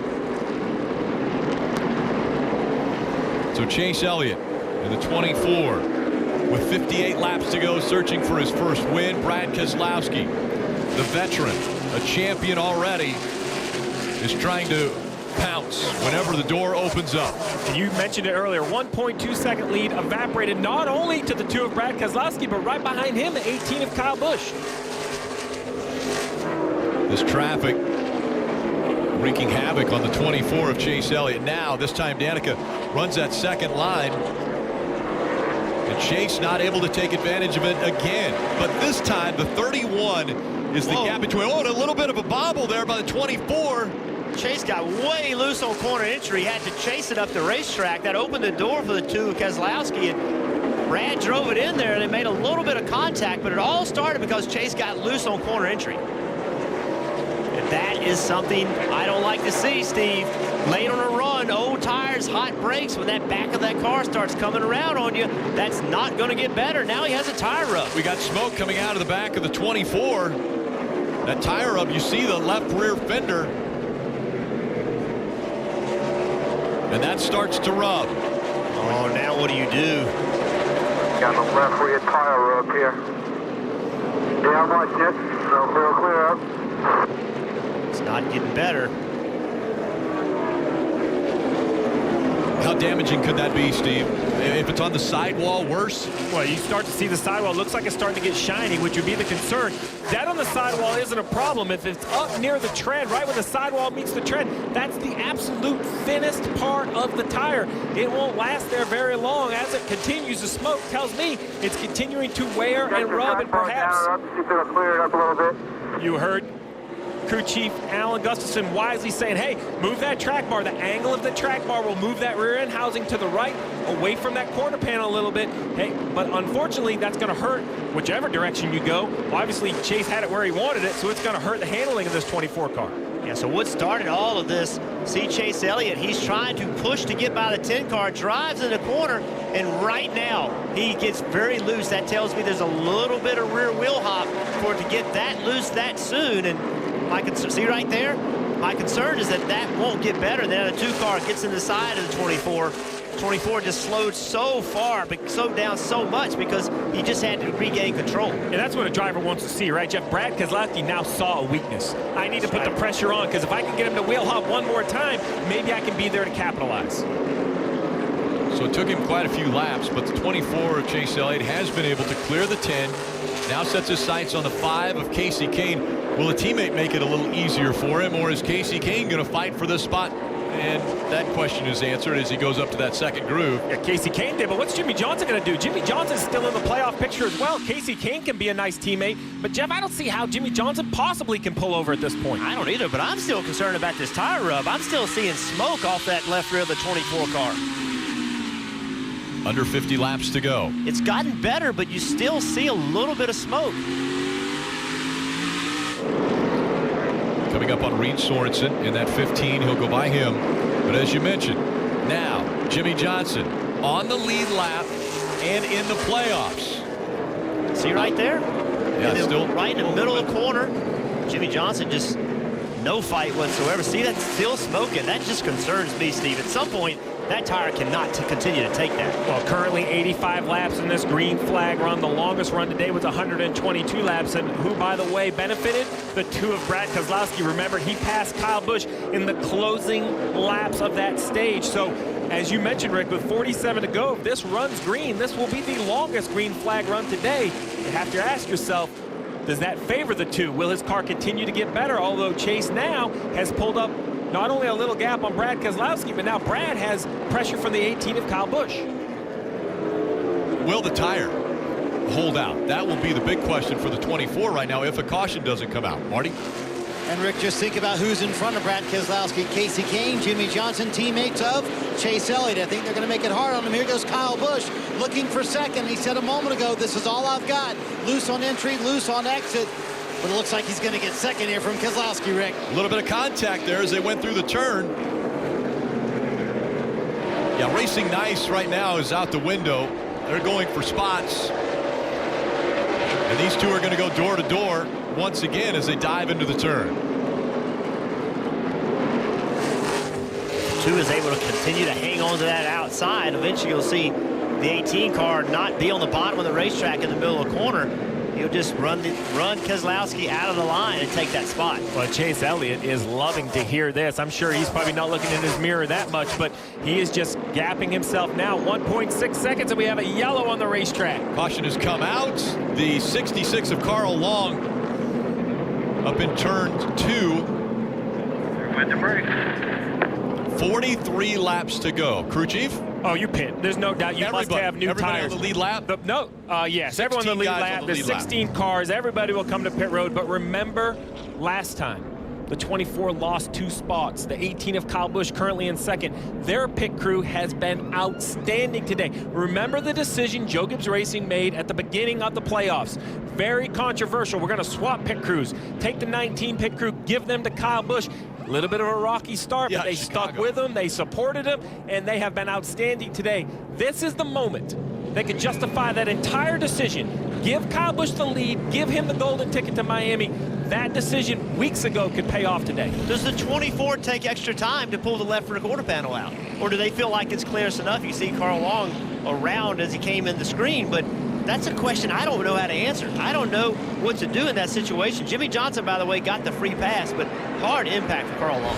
Carl Long bringing out this caution for the 9th time. Kelly. And it sounds like the 24 crew for Chase Elliott will take a brief moment to try to pull out that left rear fender damage. Other than that, Chase Elliott said that he thinks the car is pretty good from what he can tell. He was pretty quiet during that battle with Brad Keselowski. 4 Goodyear tires, Sunoco fuel. Marty? Kyle Busch and his team have done it all day long. Steve mentioned it a moment ago as he comes to a stop in his stall. He said, it's Martinsville, man. I need it to turn better. I need more forward bite off of the corner. You see the wedge adjustment trying to tighten up that car for Brad Keselowski. He said his car just a bit free. Going to be an air pressure adjustment. We'll see who wins the race off of pit road here. Everybody with 4 fresh Goodyear tires, and maybe the last stop of the day, guys. A long stop for the 18 has lost him a few positions. We'll see. There was a race off of pit road there. Chase Elliott and Brad Keselowski. You got to find out, was there speeding? We're waiting to see, but that 18 car been great all day. The last stop of the day, lose 2 spots.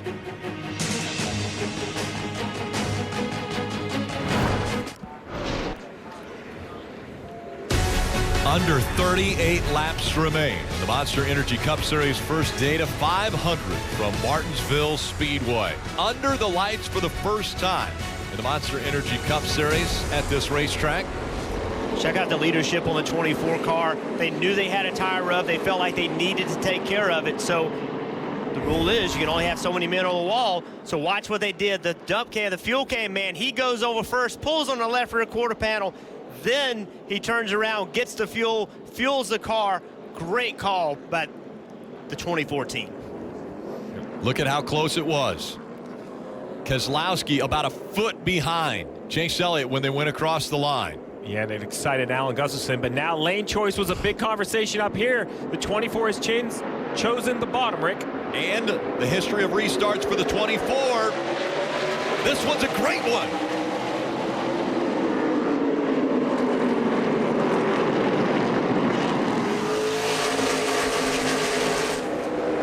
Chase Elliott has been strong on the short runs here at Martinsville. He was even able to go a little bit longer on that last run and hold off the 2 of Brad Keselowski. Now he's going to have to do it for 35 more laps.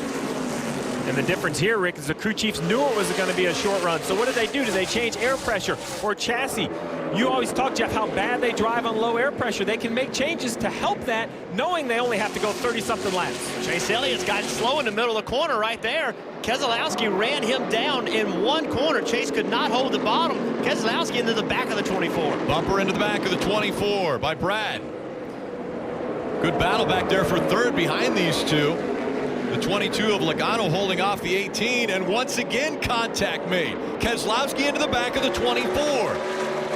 Now he's just looking. He knew he wasn't clear. That was more of a look just to say, hey, Chase Elliott, here I am. And that's what these bumps are in the middle of the corner. It's just to put the pressure on him, trying to make the young driver make a mistake. He needs to be flawless for the next 33 laps. In 33 laps, they're going to catch the back of this field, too, so that's going to come into play as well. And Rick, we've seen a lot today where the leader or the lead car can give the bottom up, just focusing on the top. But I think if you do that this late in the race, that bottom car is just going to hit you in the left rear and go by you. Ran a little bit higher there, and once again, a little pressure from the 2. I think Keselowski's a little faster than Chase Elliott right now. Keselowski changed up his attitude right there, entered the corner higher, trying to leave lower on exit. Logano now giving pressure to the 2 of Keselowski. Logano way up the racetrack. That opens the door for the 18. The 2 has a run, though, Rick. Here he comes, Keselowski looking to the inside. Elliott has to go up to the second line. Keselowski making contact. Side by side again. Coming through 3 and 4 up the racetrack. Keselowski pushes the 24 up and Brad has the lead that time by. Chase not giving up on that outside line. Now falls in behind the 2. What will he have for him for the final 29 laps? Marty. And Rick, you can see how aggressive Brad Keselowski was being. They was reminding him, listen, the 22 is coming behind you. We don't have time to waste here. And a great point about the short run. That's what Paul Wolfe told Brad. He said, I set the air pressures back to what they were at the start of the race. Remember, we had a competition caution 45 laps in, so some savvy thinking by Paul Wolfe for the short run to the end. But Chase Elliott's not done, is he, Rick? Not at all. And we heard earlier that Alan Gustafson was impressed with how aggressive his driver was being. Look at this. He's putting the bumper to the 2 now, trying to take that lead back away. We saw Keselowski putting the bumper to Chase Elliott. Well, guess what that was? That was a permission slip to do the same. He fills the hole. And now you get some tire rub once again. Is it on the right front or the left rear? Right front of the 24, left rear of the 2. Bumper again to the back of the 2.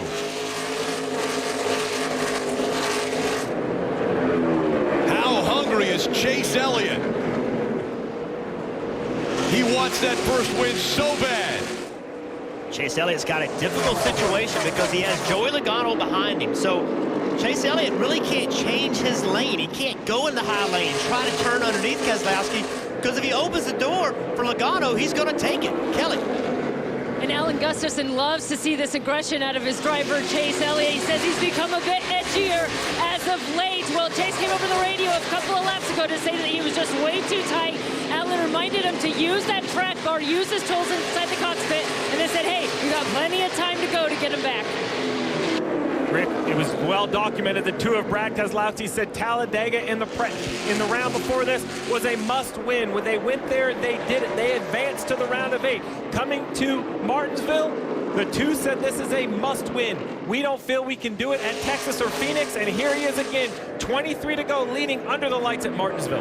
With this many laps to go and only having run the few laps that have been run, 13 laps on this run, it concerns me that Chase Elliott said tight.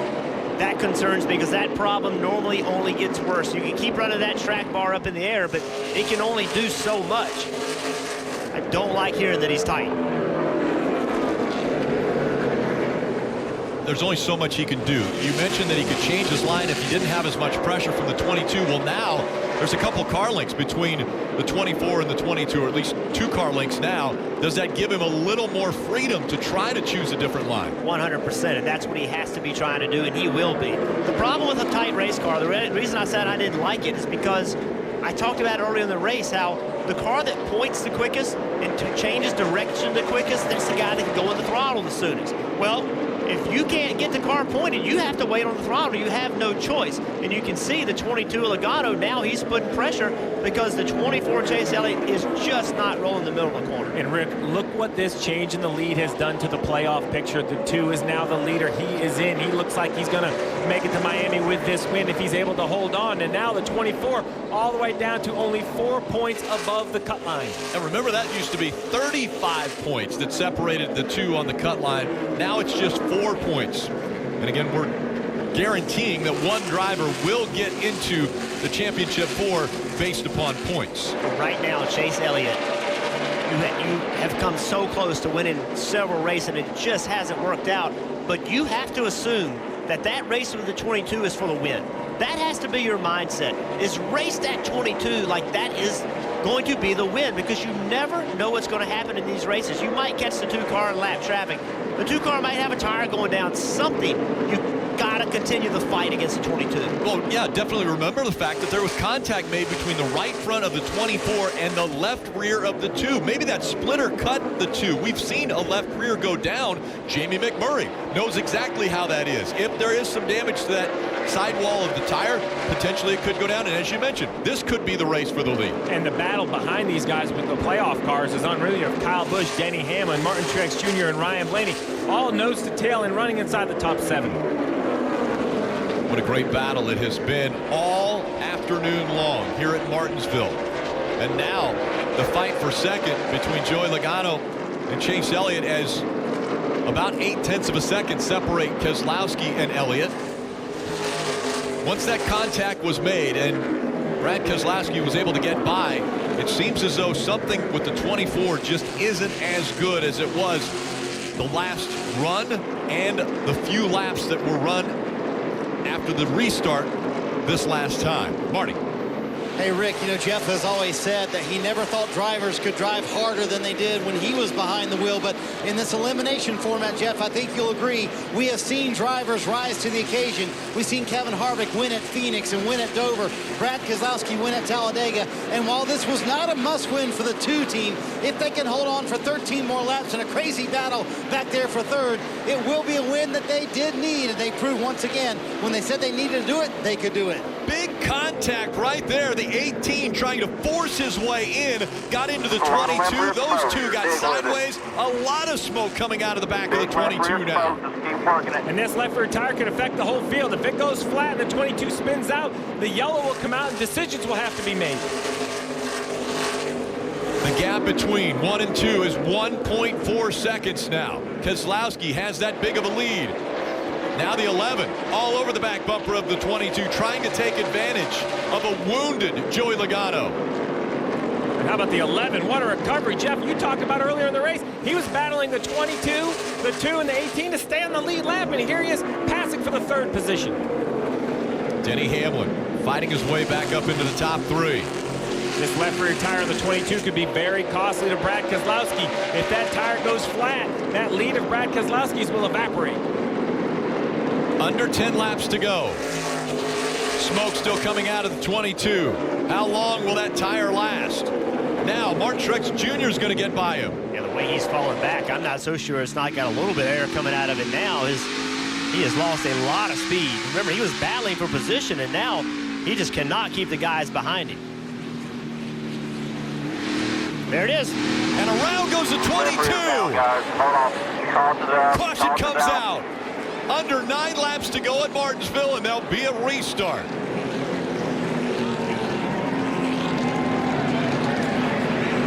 You could see that coming. You could see the speed come out of the 22 car. You had to know the air was coming out of that left rear tire. Just couldn't take it that long.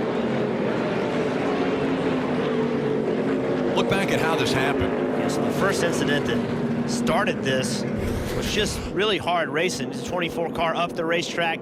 18 car tried to fill that hole underneath the 22. Logano came down. 18 car in the curb. Just, you know, Martinsville racing with a few laps to go, trying to race for a win.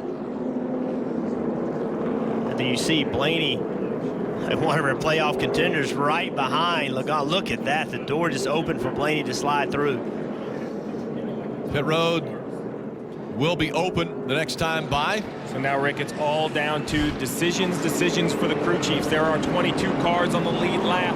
So what do these top 6 cars do? Tires are definitely worth something. These have 28 laps on them, but can you afford to give up the track position? And if these cars do pit, what about Jimmie Johnson way back in 16th? Is this the door that's going to open to allow Jimmie Johnson to do something to turn around his day? It looks like the leaders are staying out, Marty. And Steve, Paul Wolfe is making the decision to stay out. There will be some that come behind them, though, and they told him that will happen. But with 1 set of tires left, only 5 laps to go, though, just not worth the risk. But there's your takers coming onto pit road. Rick, this is going to be very difficult for the playoff guys. You see, I see what, top 10 stayed out. Yeah, so there's 3 cars protecting Ryan Blaney and Martin Truex Jr. for brand new tires. Dave. Steve, you called it. Do the opposite, Jimmy was told. So the leader stayed out. Jimmie Johnson will get 4 fresh tires and try to race his way back through the field. So few laps, though, in front of that 48 team, and they only did a 2-tire stop there for Jimmie Johnson. Yeah, the team that's in trouble, in my opinion, is Kevin Harvick. They're essentially going to be, they have Harvick and Stenhouse Jr. They're the last 2 cars that stayed out. So Kevin Harvick, our playoff contender, currently in 11th. Everybody behind him, with the exception of Stenhouse, is going to be coming on tires. So I agree. I think new tires are going to be far enough back that the leaders are going to be okay, or at least the lead 2, maybe the lead 3. But Kevin Harvick back there, tires are going to be on him in a hurry. And just like we heard Brad Keselowski's crew chief say, hey, I changed the air pressure so this thing will take off a little bit quicker. These cars that just pitted can do that even more. They can almost put qualifying air in. They're only going to have to run 4 laps so they can give their drivers instant grip. And so what do you do if you're Kevin Harvick? You're back here in 9th position, right? You got tires behind you. The only thing you can do is hold the bottom. Try to stay side by side as long as you can. Kelly. Well, it might be the break that 24 team needed. Here was their discussion. Just think about what you can do to help it and what you can do for a short run, because we're going to have a crack at him. And if you get a chance, drill him as hard as he drilled you. And now the team telling them to dig, dig, dig.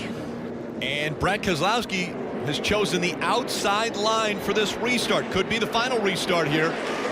It'll be 4 laps to go when they get to the start-finish line.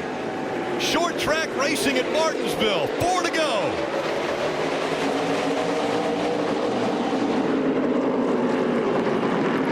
With a great restart. Up the racetrack he goes. Side by side for the lead down the backstretch. Way up the racetrack goes Chase Elliott. He opens the door down below. Here comes Denny Hamlin. Elliott has the lead, but Hamlin looks to the inside. Elliott diving, trying to block. Down the backstretch again. Less than 3 to go. The bumper to the back of the 24. Elliott goes around. Hamlin takes the lead, and the caution comes out. Get it going if you can. Get it.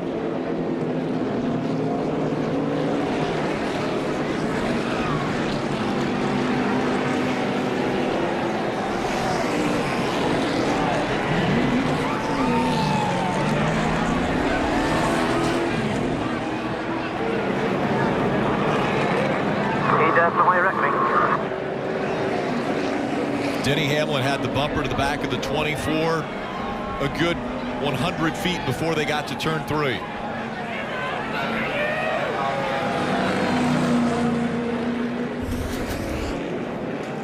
You see right here, Denny Hamlin all in the back of the 24.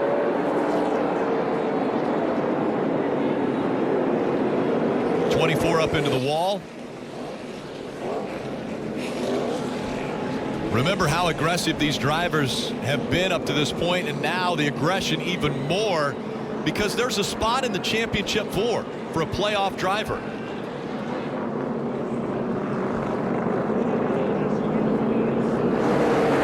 Right after the restart, up the racetrack, Brad Keselowski win after that contact. Right here, the 11 feels like he's inside the 24. He just can't get inside the quarter panel. Tries to come back on corner exit, but can't stay there. 24's got the 11 cleared, and he went to the bottom to block. And I think Denny Hamlin just, I don't know if he did anticipate it or if he intentionally got into the back of him and just pushed him around. But there's no denying the 11 was back into the 24 for sure. They're going to work on the left side of that 24. Difficult night now for Chase Elliott, as he scored 23rd and a lap down. And we're about to go overtime at Martinsville. The top two, Denny Hamlin and Kyle Busch, will be up front, both with an opportunity to solidify a spot in the championship four with a win. Then look at Clint Bowyer running third, not in the playoffs, looking to turn his season around. And what a great opportunity he has in front of him. And look what it's done to the playoffs, Rick. The 24 went from leading to the cut line, back to leading, and now 49 points out with this accident. Now Denny Hamlin shows as the leader. Jimmy Johnson, who's 24 points out currently, though, is going to restart in the 10th position with the freshest tires. We just saw how crazy it could get. There's no telling. We might see another attempt at overtime. Well, don't forget, in third position, you said it, Clint Bowyer. Clint Bowyer has not won a race in several years. Clint Bowyer has an opportunity. We've seen him before here make aggressive moves late in the race trying to get a win. I wouldn't count him out. Well, coming up after the checkered flag, it's continued post-race coverage live from here in Martinsville. And after the post-race, it's hashtag Victory Lap on NBCSN, where you can join the conversation on Twitter or Instagram. Send your questions and thoughts to the hashtag Victory Lap. And the show will showcase the fans' social take on this race. And I'm sure there will be a lot of opinions given about what we have seen already.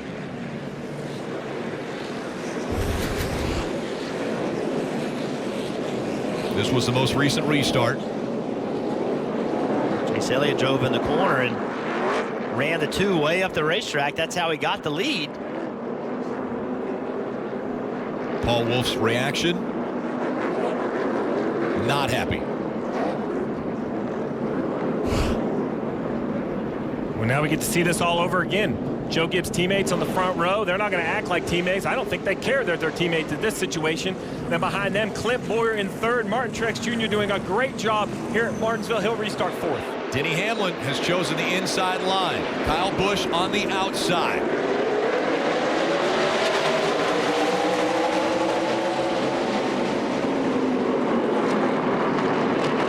Hamlin surges ahead.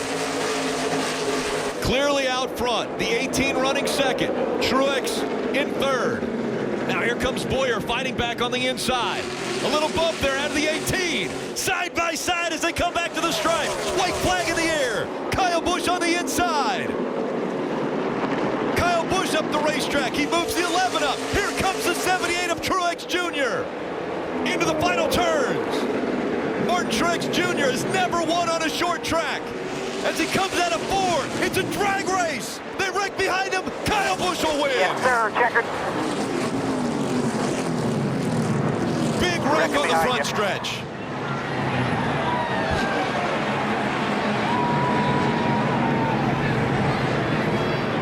A parking lot right in front of the grandstands.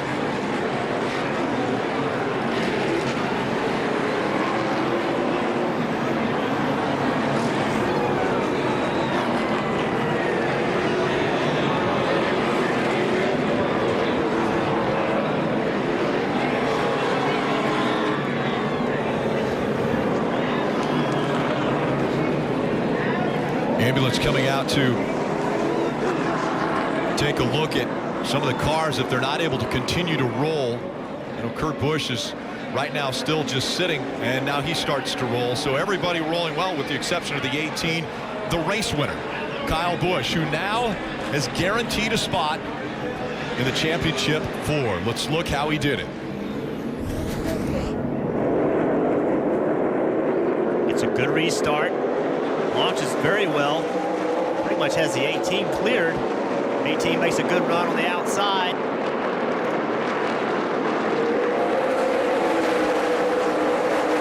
Looks like he's in great shape right here. Gets in the corner, just does not stay on the bottom. 18 gets into the left rear quarter panel. Opens the door. Now they're side by side into turn 1. The 18 runs the 11 up the racetrack. 78 has the hole open for him now. And this right here, I thought it was the 78's to take right here. He drives deep in the corner, but the 18 gives him plenty of room. Wants to make sure there's no contact, leaves him almost a lane and a half. Runs the outside of the racetrack, carries that momentum to the line, and they basically, the rest of the field wrecks behind it. It starts right here with Blaney and the 11 getting together. A hard hit by the 41 in the distance. Kevin Harvick going around across the start-finish line backwards in 5th. Take a look at this. It looks like the 24 of Chase Elliott. Now you're seeing it. 24 and the 11 having a difference. You can hear the crowd.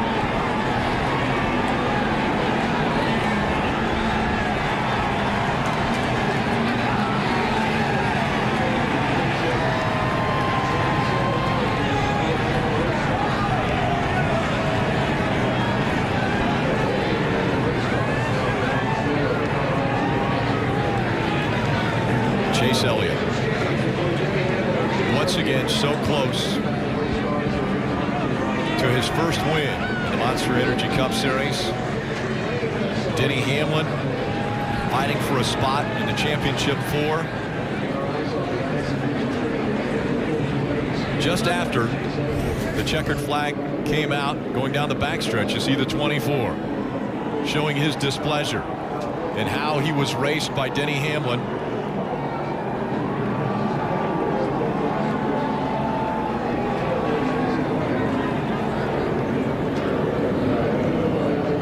And then it was time to talk about it.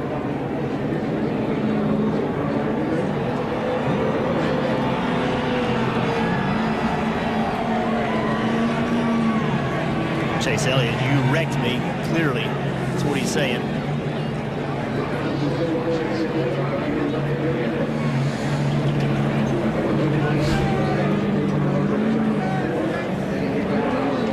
So Chase Elliott, I'm not sure I feel any differently. You know, I had to lead, and somebody had me jacked out from behind. And I'm sure Denny Hamlin's going to say he didn't expect Chase Elliott to slow down, but if you're Chase Elliott, what are you supposed to believe? Look at all the torn up race cars.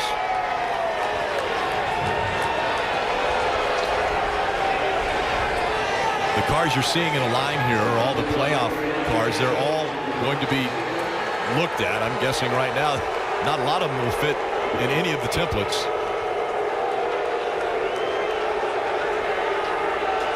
And you're hearing the crowd in the background.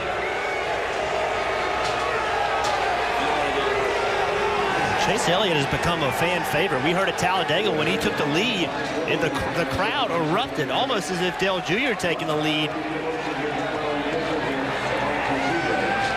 Let's go down to Dave. Let's get Denny Hamlin's side of the story there. Racing hard for the win here, Denny. What happened? I got in the back of him and he spun out, but trying to get a race win. But you know, it's everybody wrecked everyone there at the end. It was complete, you know, bullshit chaos, and just I got in the back of him and he spun out, and somebody got in the back of me and I wrecked too. It was a mess at the end. I mean, everybody was doing the exact same thing. I hated for his team. I understand they're you know, had a win for a long time coming, but this is a ticket to Homestead, and I'm not sure, you know, I'm not sitting here saying that I wrecked him on purpose, and I tried to move him out of the way and spun out. What did you see rolling into that corner, Denny? I mean, do you feel like he just didn't make the corner and you had too much mo? Well, he didn't make the corner because I had his back end jacked up, that's for sure. But I was extremely loose. I got in there too hot, and I got in the back of him. All right, Denny Hamlin with a wrecked race car walks away here, Kelly. All right, so we'll hear from Chase now. Chase obviously unhappy. Denny just said, you know, we just got in there too hot, got into the back of you. How did you see things? Yeah, well, you know, he come over and talked to me on the back straightaway, and funny thing was, he said somebody was pushing him and wasn't 2 car lengths between him and the next guy. So my mom always said, don't say nothing. You don't have anything nice to say, don't say anything at all. So he's not even worth my time. We're going to go on to Texas. What does it mean to hear this crowd as they were booing Denny, and now you hear the cheers as they see you on the screen? Well, it's just unnecessary. I mean, we had a clean restart. Brad and I were racing hard for the lead, and there was no one pushing him into turn 3. So I wanted to see the replay. That's what I thought happened, and that's what happened. And it's definitely 100% unnecessary and uncalled for. You've come so close so many times now to winning. How do you wrap your head around losing one this way?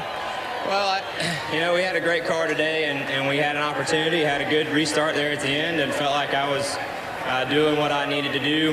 And, you know, I can't control his decisions and whatever the hell that was. So, on to Texas. Thank you, Chase. Yep.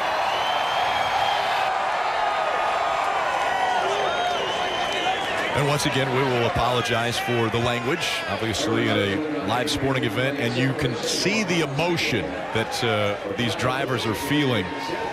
There's a different kind of emotion in Victory Lane right now. Let's go there to run.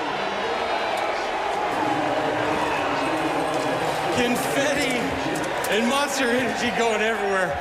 Kyle Busch, that was a crazy finish to this race. How did you do that? I don't know. It's just a lot more attention on everybody else than us right now. So it's just a great win for this whole M&M's Halloween Toyota Camry. Awesome to get to Victory Lane here at Martinsville. You know, I wanted to win Charlotte, Martinsville, and Homestead, and that'll make us this year's champion. So we've got one of the 3, and we'll be working on more. That's really classy. Thanks. Yeah, thanks for that. So just want to say our guys did an awesome job preparing this car. We weren't the best all day, but we put ourselves in the right spots there at the end, and there was kind of chaos ensuing, and none of it was our fault. We just came out on the right end of the stick, you know. So can't say enough about NOS Energy drink, Cessna, DVX sunglasses. My son Brexton's at home. He's not here with us this weekend, so I want to say hey to him. We'll see you later tonight, buddy. And looking forward to going to Homestead. Kyle, to know you punched that ticket to Miami, the grandfather clock, under the lights at Martinsville, it changes these next 2 weeks for you. Well, it certainly does. Yeah, we can we can go out there and race for wins and try to get more, of course, and just let everybody else have to worry, you know, and not give them a chance to breathe and get their heads on their shoulders going into that week at Homestead. What were you thinking that final restart? Did you see things playing out the way they did? No, I wanted to get a better restart and pinch Denny down a little bit, but it actually kind of worked out better for me that he got ahead a little bit, gave me a gap, I got down, and he got into turn 3 and just pushed up the racetrack, and I knew I had to plug that hole right away because I was just going to get beat on from behind. So I got up in there and rooted him out of the way a little bit. We dragged Race down the front straightaway, and getting into one, I just wheel hop, chattered the rear tires, and was sideways getting in there trying to calm it down with the brakes and everything else, but was able to get through there luckily somehow, I don't know how, and beat Truex off of turn 4 back to the start finish line. Congratulations, buddy. Awesome, thank you. That's Kyle Busch. Punch his ticket to Miami, guys. And that's what it means. That's the excitement, Samantha. There to celebrate the famed grandfather clock in the background. That's what the winner is able to take home as the trophy for winning at Martinsville. He has 2 of those now. Look at the playoff leaderboard. How big of a swing it was for the 24 team, but at one point in time was leading, and the gap between 4th and 5th was 35 points. Now it's very tight between Harvick and Jimmy Johnson. 3 points separate the two, even though Jimmy Johnson did not have a great day tonight. He rebounded to finish 12th after all the chaos that took place. Yeah, we thought Kevin Harvick was in trouble on old tires, and he somehow managed through all of that chaos to end up 5th and really kept the day alive and ends up being +3 leaving Martinsville. Martin Truex Jr. battling right there at the end. Finished in 2nd in this race, has a 67-point lead over that cut line with just 2 races to go before the championship 4. But we've got to look back at what took place between the 11 and the 24. You heard Denny Hamlin's side. He said, you know what, I just lifted the back end off. There was no way he was going to go around. Well, he's right. There was a lot of pushing and shoving. He said he was trying to move the 24 out of the way is essentially what he said, but you can't do that on corner entry. I mean, you can get in the back of a guy in the middle of the corner. We saw that all day long, but when you get in the back of somebody on corner entry, there's a good opportunity they're going to go around. So I'm good with aggressive racing, and Denny was kind of on both ends of the fence. I didn't mean to do it, but I was in too deep, and everybody else was doing it, and I don't know. Running in the back of somebody on corner entry really puts him in a very vulnerable spot, and obviously you saw what happened. Well, yeah, and saying that everybody else was doing it for the last 2 laps, I don't think it was a good excuse for what happened there for the lead getting into turn 3. He admitted the fact that he had his rear tires up, but Jeff, as a race car driver, when you decide to attempt to move someone out of the way and they end up backwards, you can't blame the guy that you hit for not being able to save the race car. You have to take ownership to say, you know what, I either hit him too hard or in the wrong spot. That's the risk you take for making that move. We saw how unhappy Chase Elliott was. He has every right to be unhappy, and at 26 below the cut line, now the 24 has to find a way to dig themselves out and continue what has been a very impressive playoffs for the 24. Once again, running very good here. So can he take the positives of today and the desire to overcome this to Texas and Phoenix and recover? Well, but to recover, he's almost going to have to win. I mean, 26 points back, you're going to have some good stuff happen. This team can do it. And what I don't want Chase Elliott to do is I don't want Chase Elliott to look back on this day and think he lost this race. He did what he needed to do to put himself in position to win this race. Now, don't forget, he moved somebody out of the way to get the lead. Right? But he didn't wreck the guy. He moved him out of the way. He got wrecked. So there were a lot of wrecks that were taking place at the end of this race, and the big one actually happened coming off of 4 and squeaking by all of that while all of the chaos was taking place behind this race for the lead. Ended up being, watch for the 2 of Brad Keselowski. He will sneak through there and end up in the 4th position. So Brad Keselowski gets through and finishes 4th in this race, and Marty caught up with him. Well, it winds up being a 4th with Brad Keselowski, but I have a feeling I know what you're thinking about. I want to walk through the contact with Chase Elliott and get your opinion on that restart. Well, I haven't seen, the video or anything. I just knew I got in the corner and he was inside of me and we made contact. So I ain't seen any more than that to really, have any clarity to it. But Track's just real slick on the restarts for everybody, and I think you saw that. It takes about 5 laps for anyone to get going or more, especially a leader. But you know, there's a lot of hard fighting here. It's a short track, and you know, that's what short tracks are kind of about, is you know, hard fighting, a little bit of gouging. You try not to take anybody out, but you got to sometimes rub a little bit, and who's to say one's too far and who's not, I don't know. But we had a really great Lions Truck Parts score. We were able to lead laps, you know, win the 2 stages and bring home a solid finish, and that's something to be proud of. It seemed a level of intensity went up on the final few restarts. Did you sense that behind the wheel? Yeah, you know, everybody's just desperate. You know, you got 2 or 3 cars that are so much better than everyone else on a mile and a half that this is your race to get it done, and I think we all know that. There you go. It was a very intense night for all the guys in the playoffs, including Brad Keselowski, who looked like he was on the way to a win. Well, there's one person that's happy in Martinsville, and that is Kyle Busch. But there are quite a few that are upset with the way this finished. We'll be here until 9 o'clock for post-race coverage from Martinsville. What an incredible finish.